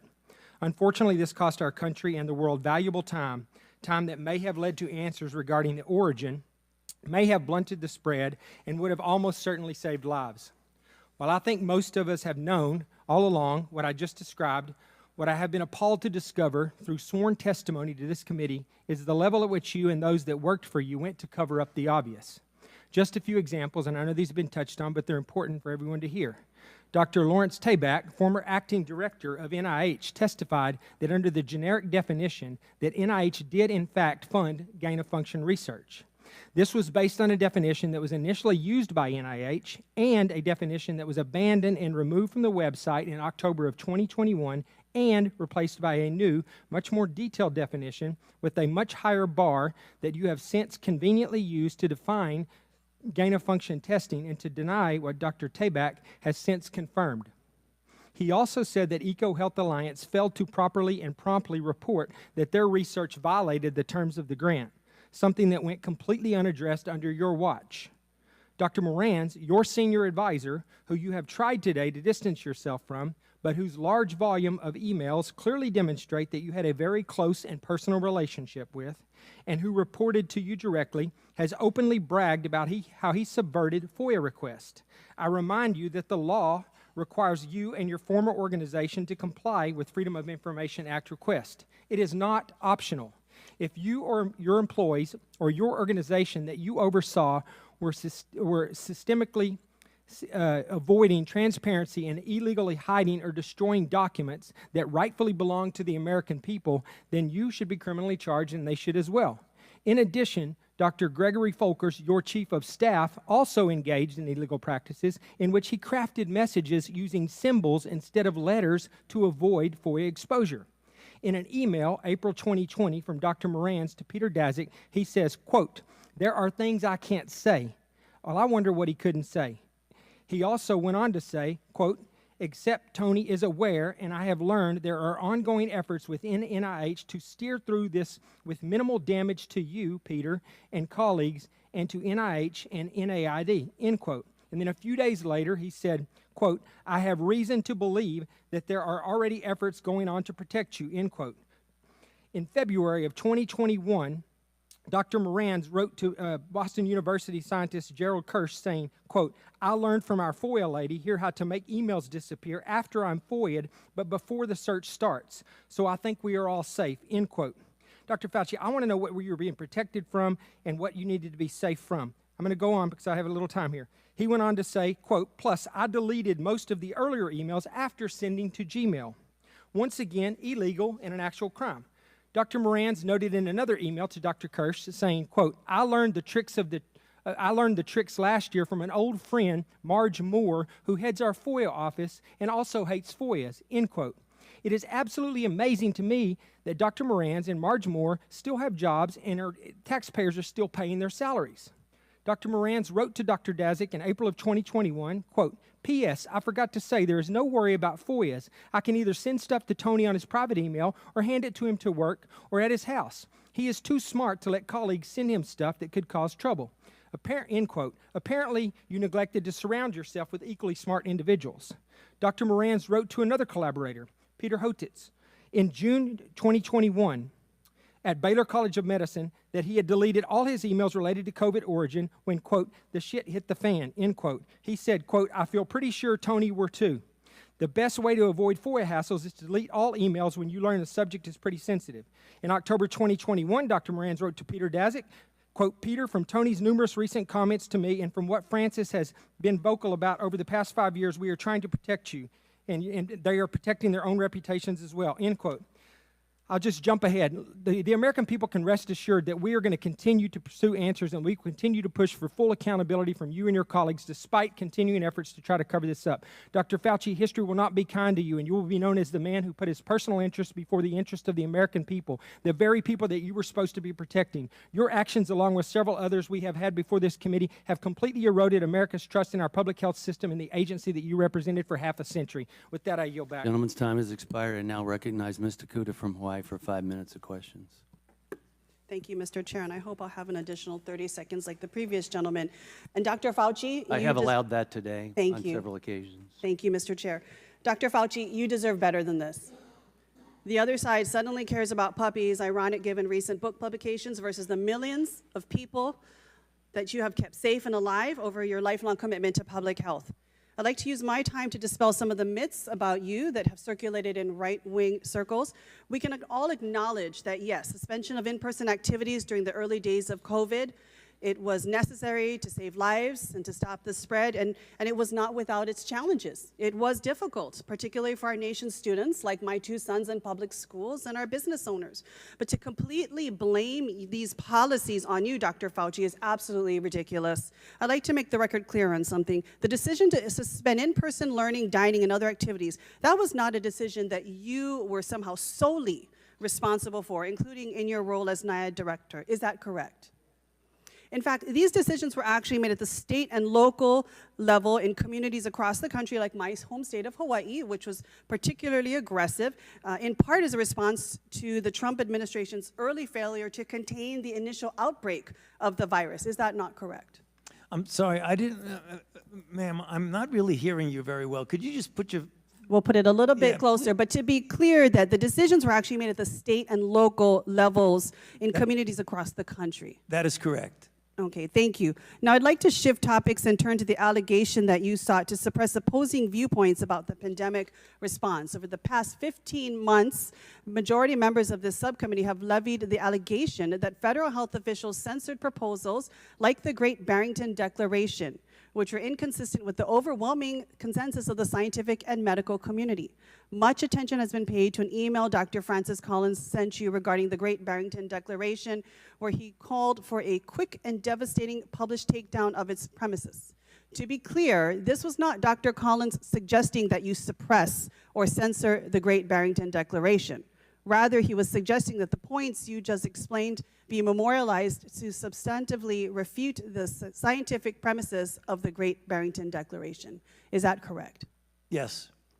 And there was good reason for Dr. Collins to have substantive concerns. The Great Barrington Declaration proposed lifting mitigation measures for the vast majority of society and preserving them only for certain populations, including the elderly and people with underlying health conditions.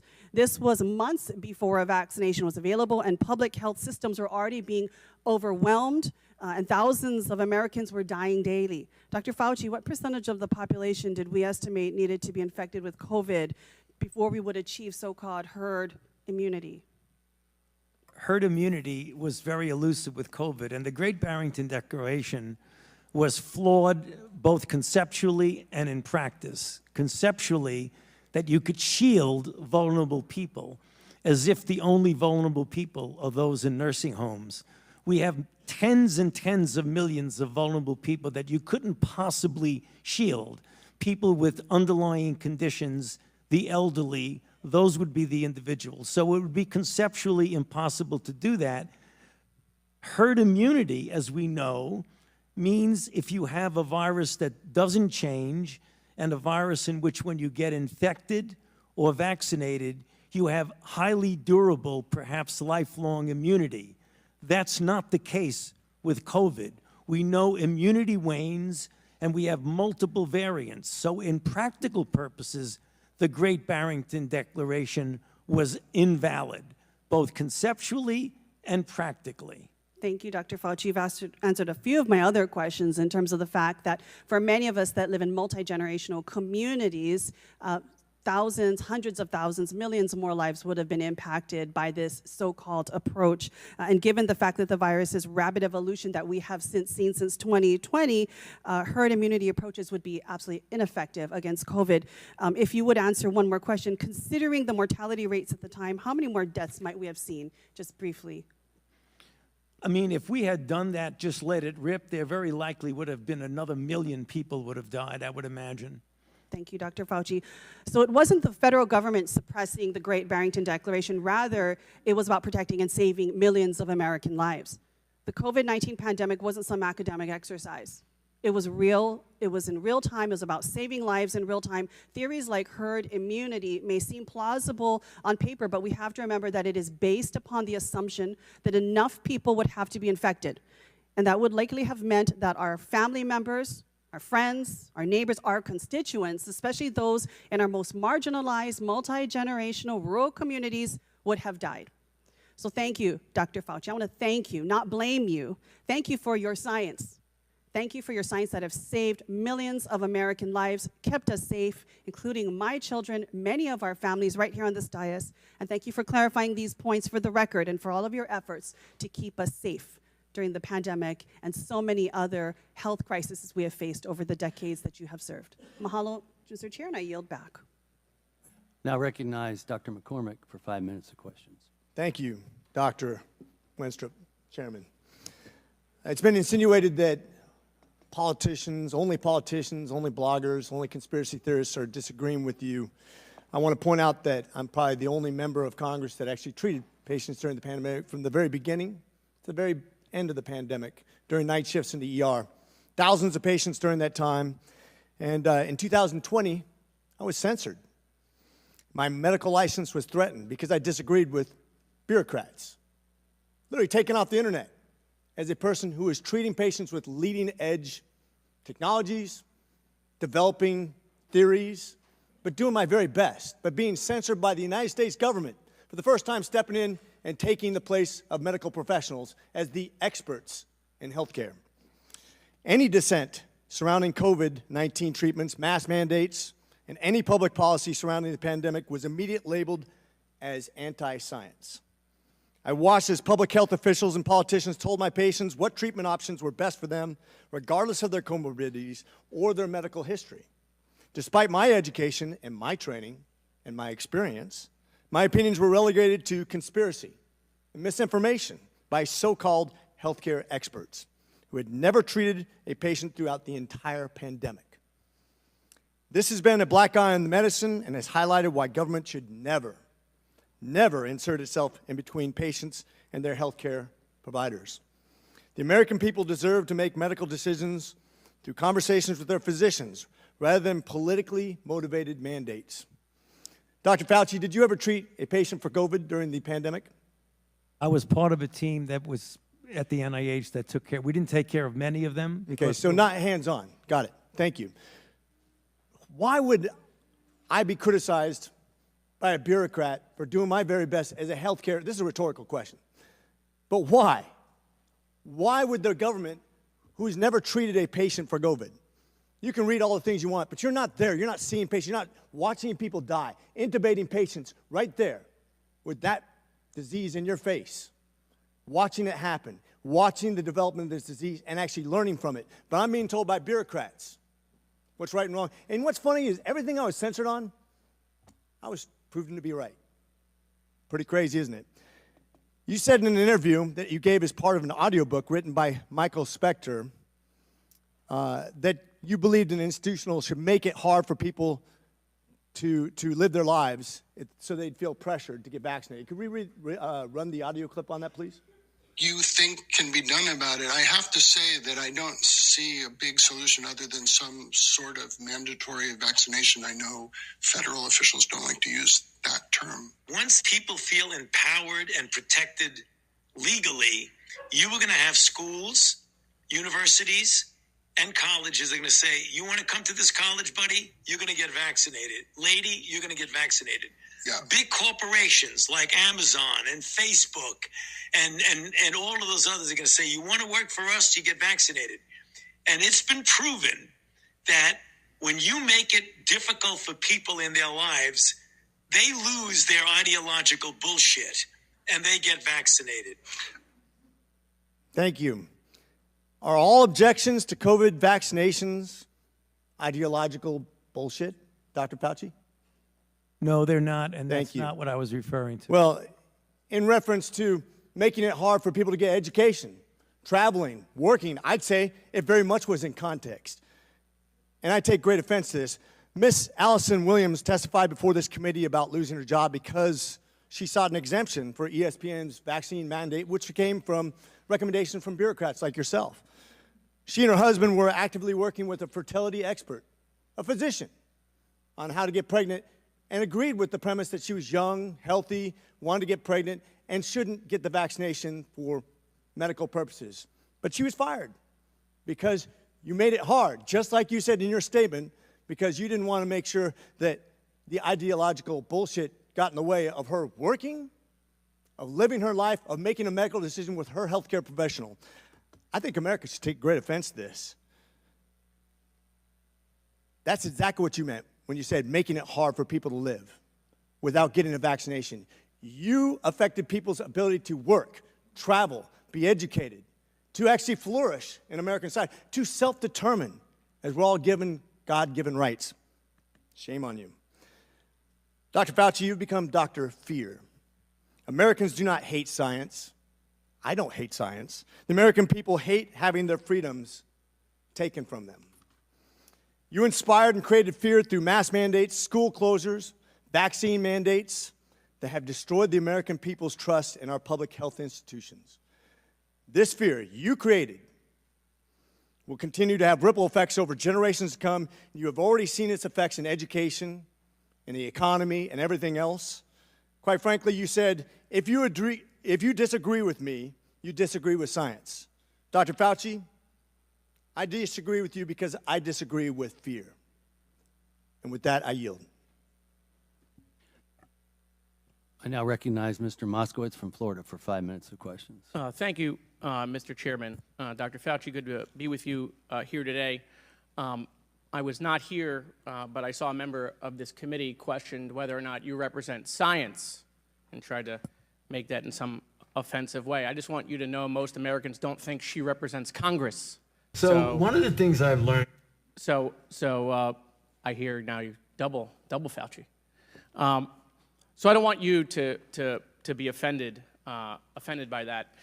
I actually, similar to Representative McCormick, who was serving in the field as a doctor during COVID, I was running the logistics operation and the Florida response as the director of emergency management for the state of Florida for Governor DeSantis. So I was deploying masks and gowns and gloves. We were setting up field hospitals. We were setting up testing sites. We were setting up vaccine sites throughout the pandemic. And the one thing that became clear to me as a country is we were not prepared. In fact, we actually had many preparations for a pandemic, but both the states collectively and the federal government threw that out and kind of was just making it up as we go. One of the things I wanted to ask you, and I understand you're not in the response field, but do you feel, since you've left, that we are better prepared today than we were several years ago when COVID hit? In some respects, excuse me, in some respects we are, but in others I'm still disappointed. And I think one of the things that was really a problem with the response was the degree of divisiveness that we had in the country about a lack of a coherent response, where we were having people, for reasons that had nothing to do with public health or science, refusing to adhere to public health intervention measures.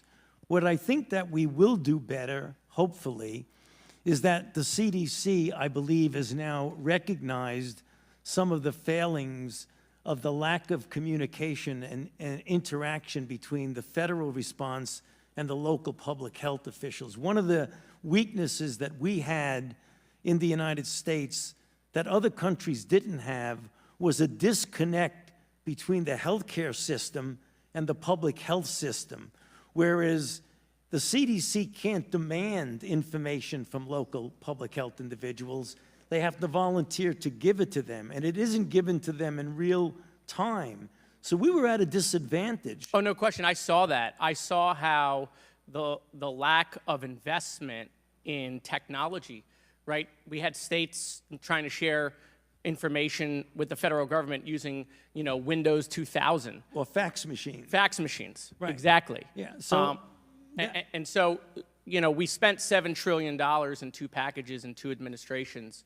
And one of my concerns is that I feel that, especially in supply chain, I feel like we're not that much better off than we were before COVID. Am I wrong in that assessment? Yeah, I don't think you're wrong, but I hope that the CDC has made it very clear that they are trying to change that and correct that deficit of a separation between the local and the federal CDC so that we can get information in real time. It was very frustrating for us that often we had to go to the UK or South Africa or Israel to get real-time information because they had a connection between what was going on the ground and their public health system. So they knew right away what was happening. We didn't. Dr. Fauci, you talked about how, we live in partisan times, a lot of misinformation. And, colleagues on this body said, you should be, charged and found guilty. Of course, the only one that's happened to is your former boss. But, the question I have is, when you saw a lot of that disinformation, whether it was, we can use a disinfectant to do like a cleaning or do light in the body, or that, China's working super hard, President Xi's got it contained, all of this stuff that was being put out, were you concerned, You know, what was your feeling at that time working in the administration, seeing that come from the podium?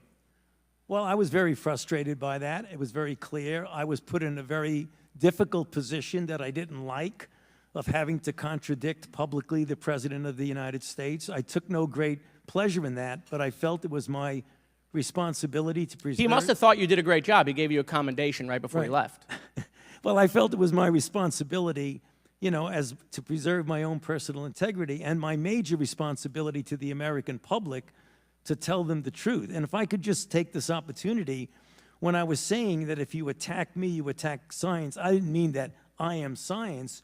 What I meant was that when the data showed that hydroxychloroquine does not work, and there are people saying, oh, it does, I'll give it to people, and we know it can be hurtful to them, then when you're attacking what I'm saying, that the science shows it doesn't work, and the science shows that bleach doesn't work, that when you attack that, you really are attacking science, because science has shown that it doesn't work.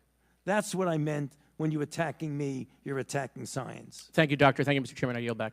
Gentleman's time's expired. Now recognize Mr. Jordan from Ohio for 5 minutes. Thank you, Mr. Chairman. Doctor, why was it so important that the virus not have started in a lab? We don't know where it started, and that's the reason why I keep an open mind. So I don't know what you mean by why was it so important. It wasn't important. Well, you still don't know where it started? The guys you gave money to figured it out in 3 days. No. Mr. Anderson said on January 31st, 2020, virus looks engineered, virus not consistent with evolutionary theory. The very next day, Dr. Gary said, I don't know how this happens in nature. It'd be easy to do in a lab. And then 3 days later, Shazam, they switch and say it has to be nature. So they figured it out in 3 days, but you still don't know? No, in fact, if you look at what they were saying, Congressman Jordan, they were saying that it was not a manufactured virus. It still could have evolved out of a lab. Well, let me read something here to you. They're not incompatible. In our study on the censorship of the Biden administration working with big tech, I want to read you a WhatsApp message from Mark Zuckerberg. Can we include that the White House put pressure on us to censor the lab leak theory? So this is a communication on July 16th, 2021. Nick Clegg, Joel Kaplan, Sheryl Sandberg, Mark Zuckerberg. They're certainly feeling the pressure to downplay any lab leak theory and go with the natural origin theory. Is there a question there? One's coming. Here's another email to Mark Zuckerberg. It says, subject line, COVID misinformation, Wuhan lab leak theory. In response to continued public pressure and tense conversations with the new administration, we started removing 5 COVID claims, including the lab leak theory. Mr. Zuckerberg responds, this seems like a good reminder that when we compromise our standards due to pressure from an administration in either direction, we often later regret it. Why was it so important the virus not have started in a lab? Wasn't so important that the virus not. We don't know. We know. Well, it was important to someone in the Biden administration, so much so that the top people at Meta, the top people at Facebook are asking, why are we getting all this pressure to downplay the lab leak theory? And we have an email from June of the same year, June 4th, 2021, saying the same thing. It was certainly important to somebody. Well, what has that got to do with me? I'm asking you because you're the expert on the coronavirus. I'm saying why was the administration so pushing not to have the lab leak theory as something that was viable? I can answer that. I've kept an open mind throughout the entire process. You kept an open mind. Dr. Fauci, open mind. That is correct. What happened in those 3 days? Why did Dr. Anderson and Mr. Anderson and Dr. Gary, why did they change their mind in 180 degrees? Because what Christian Anderson says 3 days later, after he said virus looks engineered, virus not consistent with evolutionary theory, 3 days later he says the main crackpot theories going around at the moment relate to this virus being somehow engineered, and that is demonstrably false.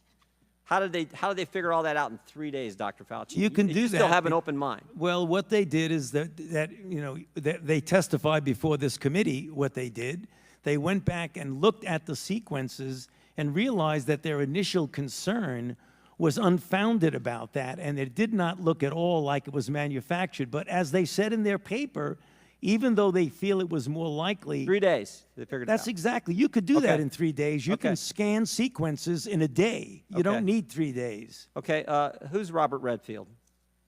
The former director of the CDC. Dr. Redfield, right? And he was also on the coronavirus task force. Is that accurate? He was a member of the coronavirus task force. And here's what he said to this committee. He said, Redfield said that Fauci and Collins left him out because Redfield suspected that coronavirus had leaked from the Chinese lab. Is that accurate? Well, he said that, but that's not true. You're That saying is incorrect, Congressman. Dr. Redfield's lying to the committee when he sat right where you sat? When he said that I kept him out, that is an incorrect statement.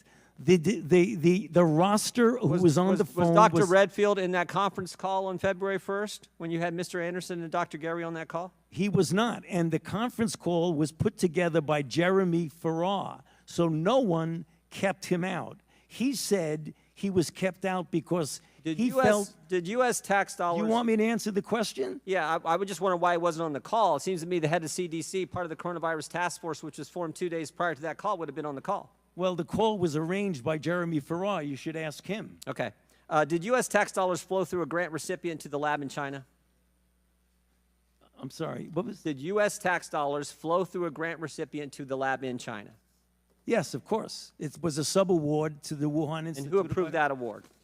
Excuse me? And who approved that award? What agency approved that award? National Institute of Allergy and Infectious Diseases. Your agency approved that, right? Yes, it did after... Did that have anything to do with this downplaying of the lab leak theory? No. Nothing to do with it? Nothing. What... Do you agree that there was a push to downplay the lab leak theory? Not on my part. Really? Really? Wow. Wow. I think most of the country would find that amazing. I still got 11 seconds. Well, look at the facts. I've kept an open mind throughout the entire process. All right, I yield back. I now recognize the majority staff for no longer than 30 minutes of questions. Dr. Fauci, it's good to see you again. I want to ask a couple questions about some of the members' questions and then get into some follow-ups.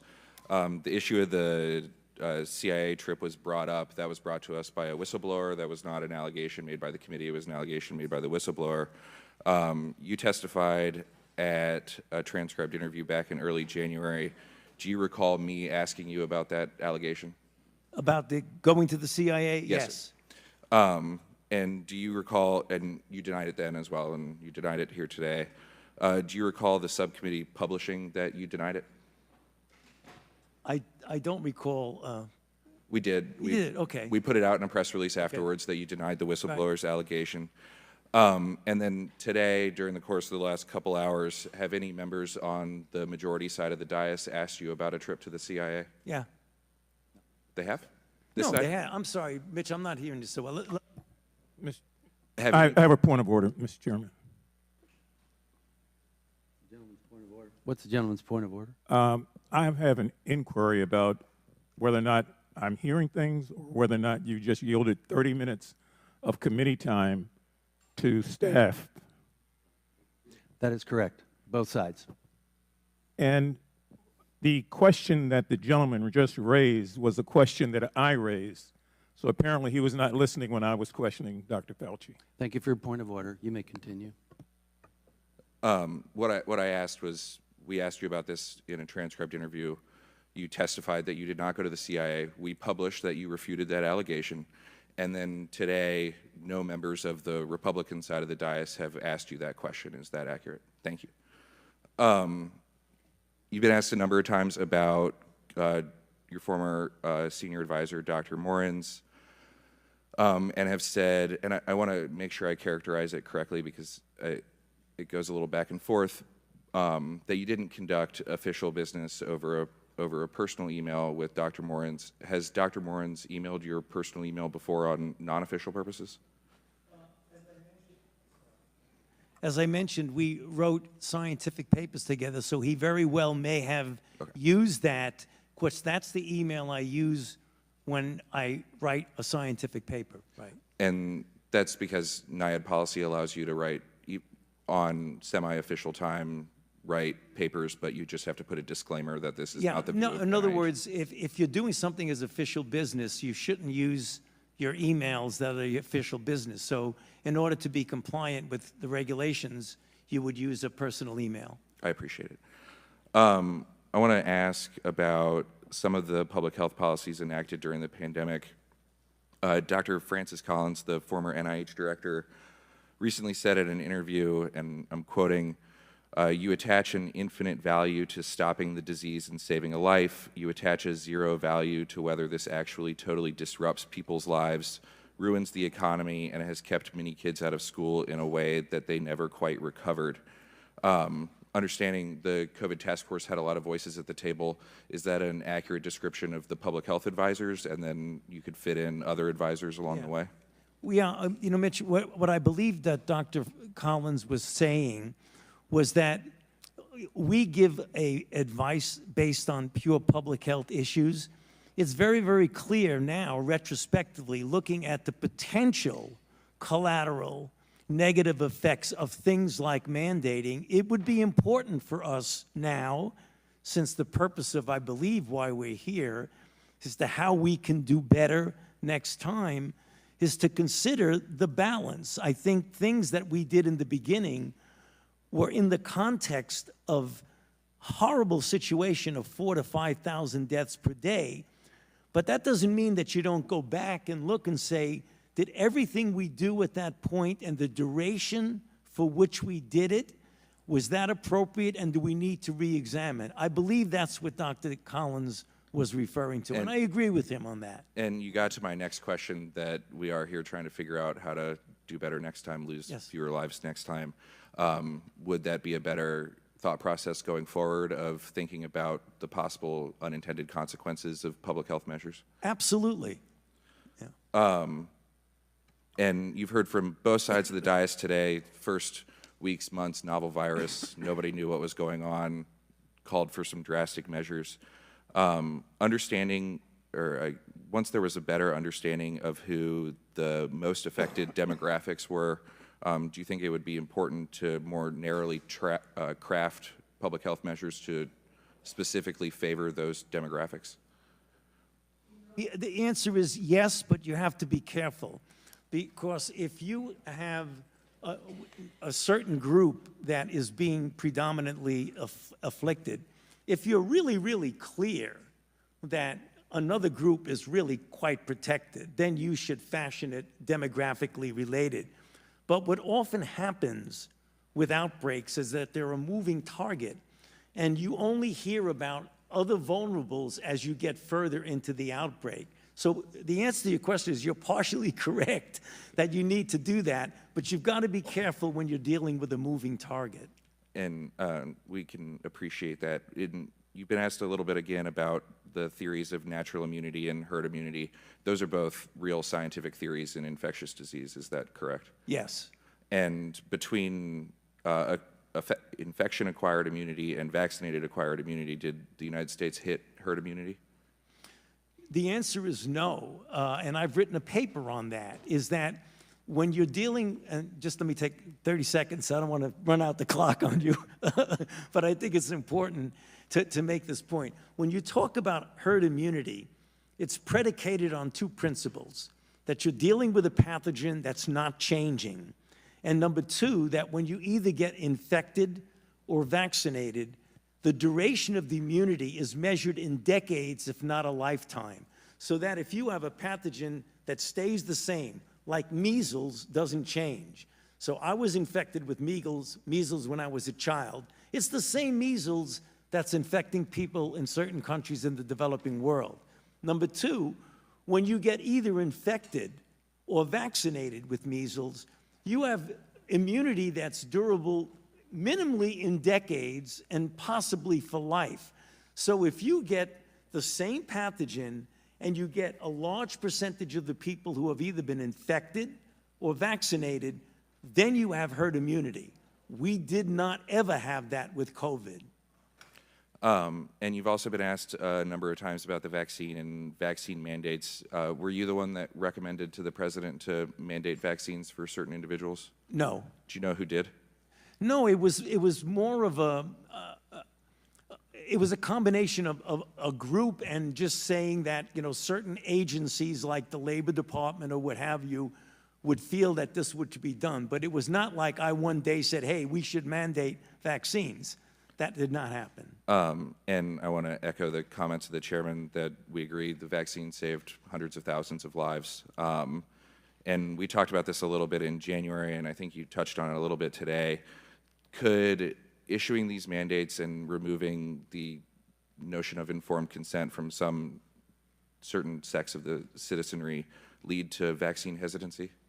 Yeah, I mentioned this, I believe, in the TI, that as a matter of fact, that's something that I think we need to go back now when we do an after the event evaluation about whether or not, given the psyche of the country and the pushback that you get from those types of things, we need to reevaluate the cost-benefit ratio of those types of things. And then I won't belabor the point, but we talked about the 6-foot distance an awful lot today. Do you recall if it was ever suggested to be 10 feet? You know, I don't recall, Mitch, if it was ever suggested it was 10 feet, but when I made my explanation of what it was, I was saying that there was no trial that looked at 10 versus 6 versus 3 versus not even worrying about it at all. And you said today that there were discussions at the White House about the 6-foot rule. You don't recall if it was discussions about whether or not it should be 3 or should be 10 or should be 6? You know, I don't recall, Mitch, what the exact discussion was, but as I've said in response to multiple questions, what we had, the CDC was said that on the basis of their evaluation, which was based on the droplet approach, that 6 foot would be to go. And since there was no clinical trials going one way or the other, that's why it was accepted by the group. And then it hasn't been a large topic today, and we talked about kind of, again, the many unknowns in early 2020. Schools were closed through the semester. Some schools reopened for the fall semester. Some remained closed going through into 2021. Looking back, are there current academic ramifications of remote schooling or kids not being in school? I think there have been a number of, I know, that there have been a number of studies to show that there are lasting effects, at least up to this point. They tend to attenuate over time, but there have been substantial negative effects on learning and on children when you keep them out of school for a prolonged period of time. Have you seen any studies suggesting physical health ramifications? I haven't seen physical health ramifications. Mental health? I believe that there are some that show psychological issues that relate to keeping kids out of the environment, of the social environment of the school. And apologize for bouncing around. We don't have 14 hours with you today. I've got 30 minutes, so I'm so sorry about that. I'm going to move quickly. Yeah. Again, across the dais, both sides of the aisle, a lot of questions on the origins of COVID and finding out the origins and how that could better lead to both protecting against spillover and wildlife trade, but also increased biosafety standards. As you sit here today, is it possible that COVID-19 was the result of a laboratory-related accident?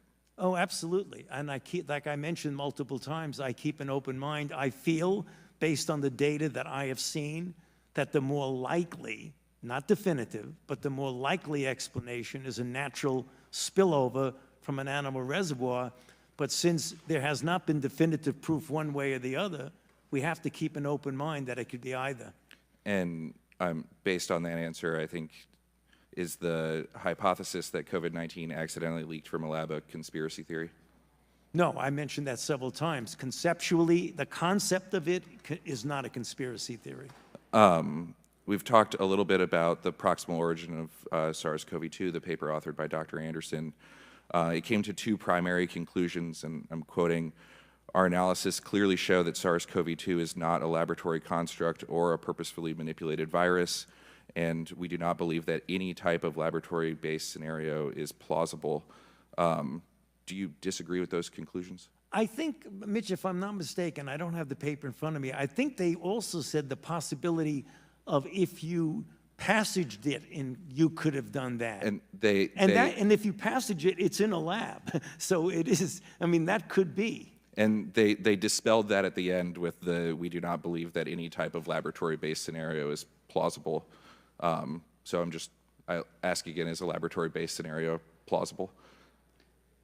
Well, I mean, again, I don't want to speak for what they meant in that paper, but I have said multiple times, I keep an open mind that it could be either a laboratory leak or it could be what I think the data is leaning towards mostly, which is a natural occurrence from an animal reservoir. And this email was brought up too on April 16th, 2020. Dr. Collins wrote to you and said, wondering if there's something NIH can do to help put down this very destructive conspiracy, referencing the lab leak. I hope the Nature Medicine article on the genomic sequence of SARS-CoV-2 would settle this, but probably didn't get much visibility. Anything more we can do? The next day, you were at a White House press conference and cited proximal origin and said that proximal origin established that COVID-19, quote, is totally consistent with a jump of a species from an animal to human. Did anyone tell you to cite proximal origin from the White House podium? No, it was in response, I believe, to a question that might have been asked by a reporter, but I wasn't stimulated to say that at all. I was responding to a question. At that time, back in April of 2020, was it also your belief that a lab leak was possible? Yeah, I've always had an open mind about it. And then I want to correct the record again a little bit on the drafting and publication of the proximal origin paper. Did Dr. Anderson send you drafts to review? He sent drafts, but I'm going to jump ahead of you, if I might, dribble around. I did not edit it. It was mentioned by a few of the congressmen. I did not edit the paper. And I appreciate that. I just wanted to get on the record. Right. I want to talk about Dr. Morenz and what you wrote in your opening testimony and some of the answers that you gave today. And just for clarity, you were, in addition to being unaware of his use of personal email and potentially intentionally deleting federal records, were you also unaware of his actions to assist Dr. Daszak and EcoHealth? I was aware of his friendship. I was not aware of his attempts to assist him to respond to an NIH inquiry. So not aware of the editing of press releases or editing of letters? No, I was not. On November 11th, 2021, Dr. Morenz wrote in an email to Dr. Daszak that he attempted to discuss the EcoHealth grant with you, and you, quote, got upset and told him to have no more communications with Peter. Why did you tell Dr. Morenz to no longer communicate with Dr. Daszak? Because I think it's inappropriate to do what he did. I mean, and your committee has called him out very definitively about that, and it was inappropriate to do that. This is back in 2021. Right. What did you know about what he was doing then? I didn't know exactly what he was doing, but I don't think it's inappropriate for people to be communicating and helping a grantee in a response. I didn't know exactly what he was doing, but I didn't think it was appropriate. When did you testified to Chairman Griffith, or excuse me, Chairman Comer, that you knew about the compliance issues later on with EcoHealth? When did you first become aware? I became aware during briefings by my staff in preparation for congressional hearings well after the fact where the compliance issues actually happened. I mean, I didn't know, as I've mentioned to you in the TI pitch, I didn't even know the grant existed before the outbreak. And then finally, when there was this issue about congressional hearings, I needed to know, what is this grant? What are we doing with it? And are there any issues? That's when they said there was a compliance problem of the 4th year versus the 5th year progress report. Some of the other emails from Dr. Morenz, I just want to read into the record and ask you if his recollection is accurate. On April 27th, 2020, Dr. Morenz wrote, "I am sure privately he would love to see Peter and EcoHealth fully restored, although he did once make the comment to me that Peter had screwed himself with the late report. I already told him that all that crap wasn't true." The late report was true, despite what Dr. Morenz said. On April 21st, 2021, Dr. Morenz wrote that he was sure you would do anything you could to restore the funds to EcoHealth. On June 5th, 2021, Dr. Morenz wrote that you were working behind the scenes to undo the damage to EcoHealth. On October 21st, 2021, Dr. Morenz wrote, "Peter, I had my regular meeting with Tony this morning. He immediately inquired about you and several times asked how you were doing. He used a lot of colorful language about the situation with attacks on EcoHealth." On October 25th, 2021, Dr. Morenz wrote that you were trying to protect EcoHealth. On March 22nd, 2021, Dr. Morenz wrote, "The most important is within NIH to get the decision reversed and the grant refunded. I believe Tony would like to do this." And on February 24th, 2022, Dr. Morenz wrote, "It will be a small consolation to hear the following, but in my face-to-face meeting with Tony this morning, he once again brought up, as he usually does, your plight, Peter."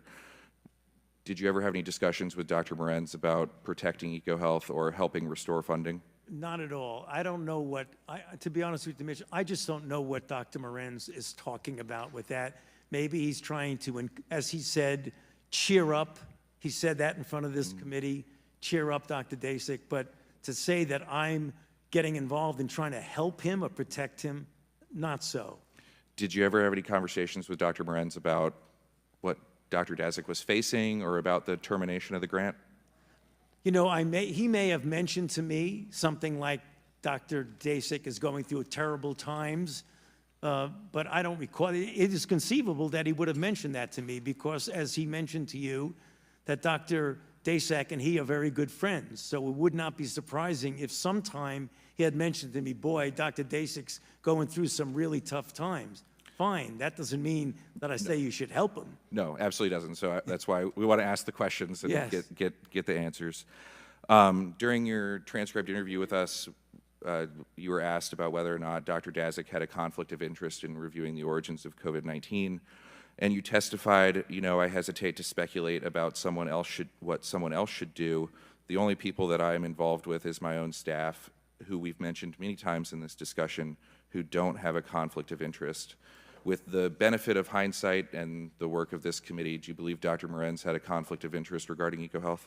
Well, from what we know now, he definitely had a conflict because he was communicating with a grantee of helping him in response to an NIH issue, which is a conflict of interest. I did not know that at the time when I made your statement. And I appreciate that. That's, yeah. Sticking with EcoHealth, in April 2020, NIH terminated and then subsequently reinstated and then suspended the EcoHealth grant that had the Wuhan Institute as a sub-grantee. Do you recall that decision? Yes. Were you involved at all in that decision? No. You previously testified to House Energy and Commerce that you were, in essence, told to cancel the grant. Do you recall who told you? We got it from a number of, now retrospectively we found out how it was. It was the White House told the department to tell the NIH to cancel the grant. Did you agree with the cancellation?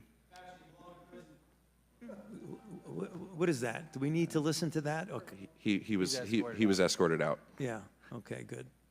I'm sorry, repeat the question, Mitch. Did you agree with the cancellation? You know, it wasn't a question of agreeing or disagreeing. It was like, can we really do that? I don't think that you can do that. And as it turned out, I was right because the general counsel of HHS said, by the way, you can't do that. You've got to restore the grant. And that's why they restored it and then suspended it pending the compliance review. Exactly. Not to keep reading Dr. Morenz's emails, but on June 24th, 2020, Dr. Morenz wrote an email. He, referencing you, made some additional comments to the effect that this came from the White House and he was totally opposed to it. You weren't totally opposed to it? Well, see, that's his, you know, he's doing a lot of interpretation, Mitch. His interpretation, I was totally opposed to it. It was more of, can we really legally do that? And the answer turned out, I was right. No, you can't. Do you recall, did the department ask you first or Dr. Collins first to terminate? I think it went directly to Building 10, excuse me, Building 1, the director's office. Is that the NIH director's office? Yeah, I think it went from the department to NIH to us. Okay. Were you, prior to your retirement in December of 2022, were you involved in any of the compliance actions NIH took against EcoHealth? I don't believe so. I think the actual, and again, I'm a little unclear about the time, but I think most of the disciplinary actions actually occurred after I left, if I'm not mistaken. Yes, the actual suspension and debarment occurred after you left, but there were a number of letters requesting lab notebooks or further information while you were still there. What happened, Mitch, and it's important to point this out, once it was clear that there was compliance issues while I was still there, we were told at NIAID, stay out of it. Compliance is going to be handled by Building 1, i.e. the NIH director, and Mike Lauer. So the compliance was said, don't touch it, don't go near it, just we'll take care of it. And you just brought this up, since the original termination, then suspension, NIH found numerous major violations of grant policies, has since debarred the Wuhan Institute of Virology and suspended and proposed for debarment both EcoHealth as an institution and Dr. Daszak individually. Are you aware of those? Yes, I am. During previous TIs and hearings, when asked if they supported every one of these actions and supported the suspension and debarment, both Dr. Collins and Dr. Tabak said yes. Sitting here today, do you support the suspension and debarment of EcoHealth? Yes. I want to move on to the kind of like known unknowns of COVID origins, to quote Dr. Lipkin's paper from early 2020. On October 20th, 2021, Dr. Tabak sent a letter to then Ranking Member Mr. Comer that said the bat coronaviruses studied under the EcoHealth Alliance grant could not have been the source of SARS-CoV-2 and the COVID-19 pandemic. You've testified similarly both back in January and today. Some of the things that I believe Chairman Griffith brought up was just kind of that statement results on some things, rests on some things that we just can't know. In your experience, Dr. Fauci, do researchers publish every virus that they sequence? No, I mean, I think researchers don't always publish every single thing they do. Do they routinely publish every experiment that they conduct? I'm sure there are people who don't publish every single experiment that they do. And then is there a lag time between the sampling, the analysis, and the publication? Yeah, I mean, publications often take months before they come out. Is it possible, if not plausible, that EcoHealth and the Wuhan Institute of Virology have samples from between 2020 when they originally published a paper, or excuse me, 2015 when they originally published a paper with all of their samples, and now that are unpublished? Sure, it's possible, but Mitch, I might just throw in there, you can't get away from the fact that the viruses that were studied, that the NIH gave them a grant to study, don't pull back on the fact that no matter what you did with those viruses, they were phylogenetically so different, they could not possibly be the precursor of SARS-CoV-2. And I agree with that. I guess my only point is that you don't know all the viruses they were working with. Yeah, and let's make that clear, because Congressman Griffith asked it, and I answered you quite honestly, that none of us can know everything that's going on in China or in Wuhan or what have you. And that's the reason why I say today, and I've said it to TI, I keep an open mind as to what the origin is. The last topic I want to touch on is gain of function. We touched on it in January. You touched on it a little bit today. I know the pandemic has resulted, as I'm sure you're aware, with a rather large debate, and including with the NSABB updating their dangerous research policies surrounding gain of function, P3CO, and dual-use research of concern.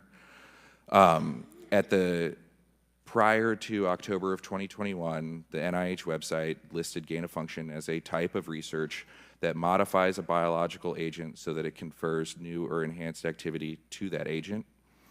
And the P3CO framework that the U.S. government uses to further regulate a subpart of that research that is more dangerous, specifically that could cause widespread and uncontrolled death or disease in humans. Putting aside what's regulatory, I agree with you, the P3CO definition is regulatory.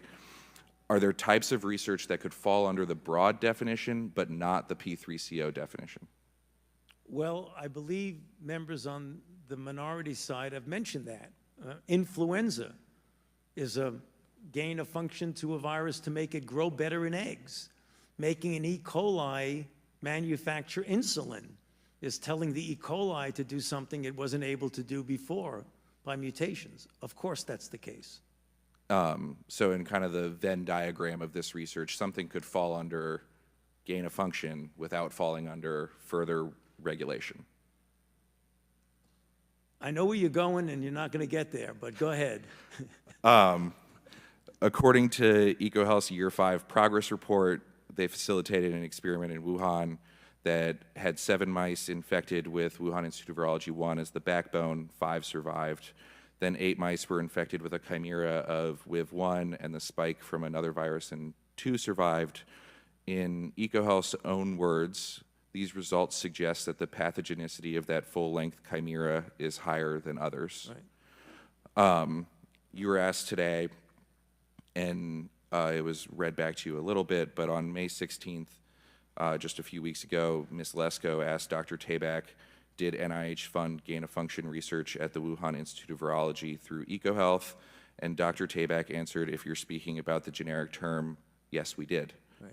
On May 11th, you were asked a similar question, and you answered the NIH has not ever and does not now fund gain-of-function research at the Wuhan Institute of Virology. I'm going to ask it, and you can answer it how you want to answer it. According to the broad definition of gain-of-function research and the definition Dr. Tabak was testifying pursuant to, did NIAID fund gain-of-function research via EcoHealth in Wuhan? The broad definition of gain of function, in my mind, is not applicable here and does nothing but confuse the situation. And that is the reason why, after 3 years of deliberation by the bodies, including the NSABB, as well as the national academies, it was decided to make an operative and regulatory definition. If you hearken back to the original broad definition, it does nothing but confuse people. And that's why every time I have mentioned gain of function at the Senate hearing with Senator Paul and the TI, and today, the definition that I use is not my personal definition.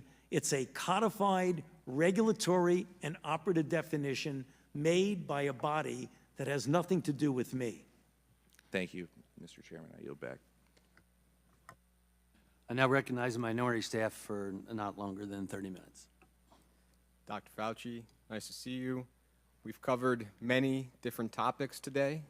We just want to make sure that you have the opportunity to provide your full perspective on any and all of them.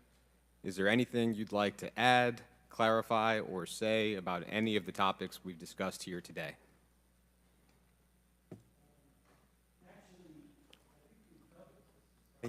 We've covered just about everything, but if you come up with something you want to ask me, I'd be happy to try to fill it in, but I think we've been rather extensive today. I think that's great, and I think we agree, and so with that, we'll yield back the remainder of our time.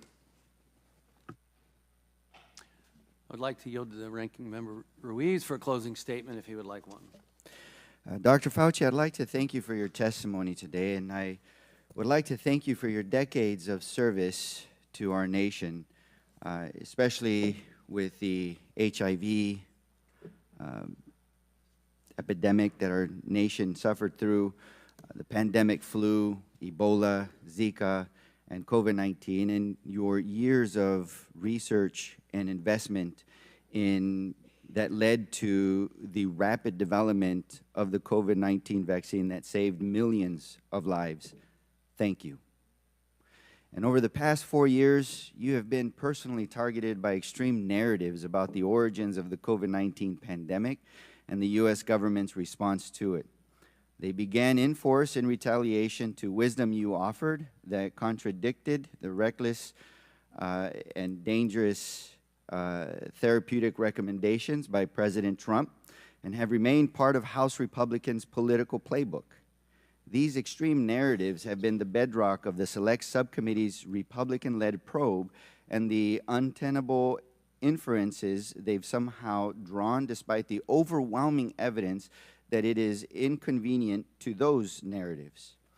I want to be clear, the evidence uncovered from more than 425,000 pages of documents and 20 closed-door interviews of current and former federal officials has undermined the extreme narratives behind Republicans' own probe. As I alluded to at the beginning of this hearing, my Democratic colleagues and I are committed to speaking objectively and truthfully about what the evidence shows, and this is what it shows. Dr. Fauci did not fund research through the EcoHealth Alliance grant that caused the COVID-19 pandemic. Dr. Fauci did not lie about gain-of-function research in Wuhan, China. Dr. Fauci did not orchestrate a campaign to suppress the lab leak theory. These findings are apparent from the evidence. In fact, this much was clear by the time of Dr. Fauci's 2-day transcribed interview this past January. In the 5 months since, the Select Subcommittee has conducted several more closed-door interviews and reviewed several thousand more pages of documents. This additional evidence in Dr. Fauci's testimony today has only made Republicans' claims less plausible and more preposterous. And when I was named ranking member of the Select Subcommittee, I made a commitment to follow the facts in objectively analyzing the origins of the COVID-19 pandemic. The Select Subcommittee is to meaningfully improve our nation's preparedness for future pandemics, then we must take an objective approach to the factual and scientific evidence available to us. The origins of the COVID-19 pandemic remain uncertain. I would like to remind my Republican colleagues that that uncertainty is not an opportunity for them to author fiction for partisan gain. It could have been a lab leak, and it could have been an animal transmission. And at the cost of meaningfully advancing our understanding of COVID-19's origins, Republicans have levied extreme allegations of creating SARS-CoV-2 against Dr. Fauci. The result is that Republicans' own probe has failed to shed any additional light on a central question for our Select Subcommittee. In fact, we're actually entering the 4th quarter of this Congress and this Select Subcommittee on Corona's pandemic. And what have we focused on? It's not an objective investigation on the origin as either a lab leak or animal transmission. We have spent the vast majority of time, like in this hearing, with Republicans trying to prove that Dr. Fauci and Collins funded research through EcoHealth that created the SARS-CoV-2 virus. And in order for that to be true, it is dependent on proving the lab leak theory to be true. So it has not been an objective investigation as to whether or not the virus came from a lab or an animal transmission in order to prevent and prepare for the next pandemic. It has been to push this narrative. And this hearing is their climax, their star witness to finally prove their narrative. And they did not do so. Instead of focusing on solutions like fortifying our public health workforce and infrastructure, securing domestic supply chain of vital public health equipment and medications, or equipping schools, churches, synagogues, mosques, businesses to safely stay open during the next deadly novel viral pandemic. Instead, they focused on accusations without evidence. And it seemed like even though the evidence was there that the accusations were false, it didn't matter. They still accused him on a cover-up, suppressing the truth, that he initiated, prompted, or edited the Proximal Origins paper, that he funded a gain of research that created the SARS-CoV-2 virus, even that he received royalties. You know, his answers today and his transcribed interviews and his countless emails refuted all of this. They always have. And his testimony today did again. But I guess that doesn't matter for the majority. The truth is that there is no evidence to prove this narrative that we spent so much time addressing. Their accusations are without evidence, but it doesn't matter to them. Intentionally misleading the public is propagating disinformation, and it's wrong and dangerous not only because it manufactures distrust in our public health leaders and our public health agencies, but also because it targets Dr. Fauci and other public health officials for violent death threats. Dr. Fauci just said that anytime anybody alludes to the false accusation that he created the COVID-19 pandemic, his death threats go up. But irresponsibly and recklessly, members on this subcommittee continued to accuse him of that. So, for the remaining months of the Select Subcommittee, I reaffirm my commitment to take a serious, balanced look at the question and the possibilities of whether the novel coronavirus emerged from a lab or from nature. And I emphasize to my colleagues that any uncertainty about those origins is an opportunity for us to work constructively together on forward-looking measures to improve our nation's readiness for future public health threats. Thank you, Mr. Chairman, and I yield back. Thank you again, Dr. Fauci. I want to thank you for coming here today. I, again, truly appreciate your willingness to come voluntarily before this Select Committee for both your transcribed interview and the hearing today. You know, this hearing was an opportunity to learn about our COVID-19 response and how we can improve and do better. And we did some good things during that, and I'll cite Operation Warp Speed as one of them. It's also an opportunity to more closely examine the office in which you served, because there seemed to be some significant wrongdoings that took place, and I believe that we can make changes and prevent that from happening in the future. That's my goal. It's an opportunity to take a close look about the processes and the procedures in place in our health institutions in the United States. That's our job as oversight in Congress. That's what we're supposed to do. I don't know what playbook some are talking about, because it's been my goal as chairman, and I think you've seen the staff behave the same way, to take a hard look at the facts so that we can do better in the future. I know that at the end of the transcribed interview, not only during the interview, we talked about other types of vaccines we may be able to create, mucosal vaccines, maybe inhibitors of furin, if there's a furin cleavage site as part of the vaccine. I appreciated that conversation so very much. And at the end, you thanked me for the fairness. And we had the opportunity to share a lot that day. I think what I'm most concerned about as we go forward as a country and from our agencies is that we can be trusted and that we are better in our messaging and talk about clarity. Dr. McCormick today talked about what it was like actually treating COVID patients day in and day out.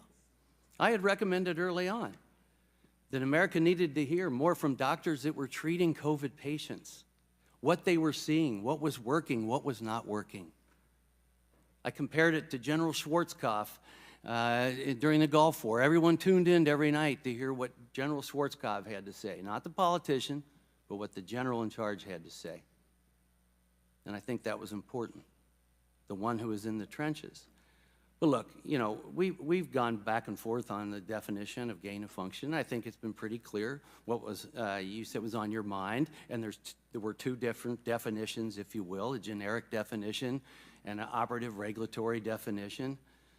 But so, you know, when we go through this, and what America hears is that you say NIH did not fund, and Dr. Tabak said NIH did fund.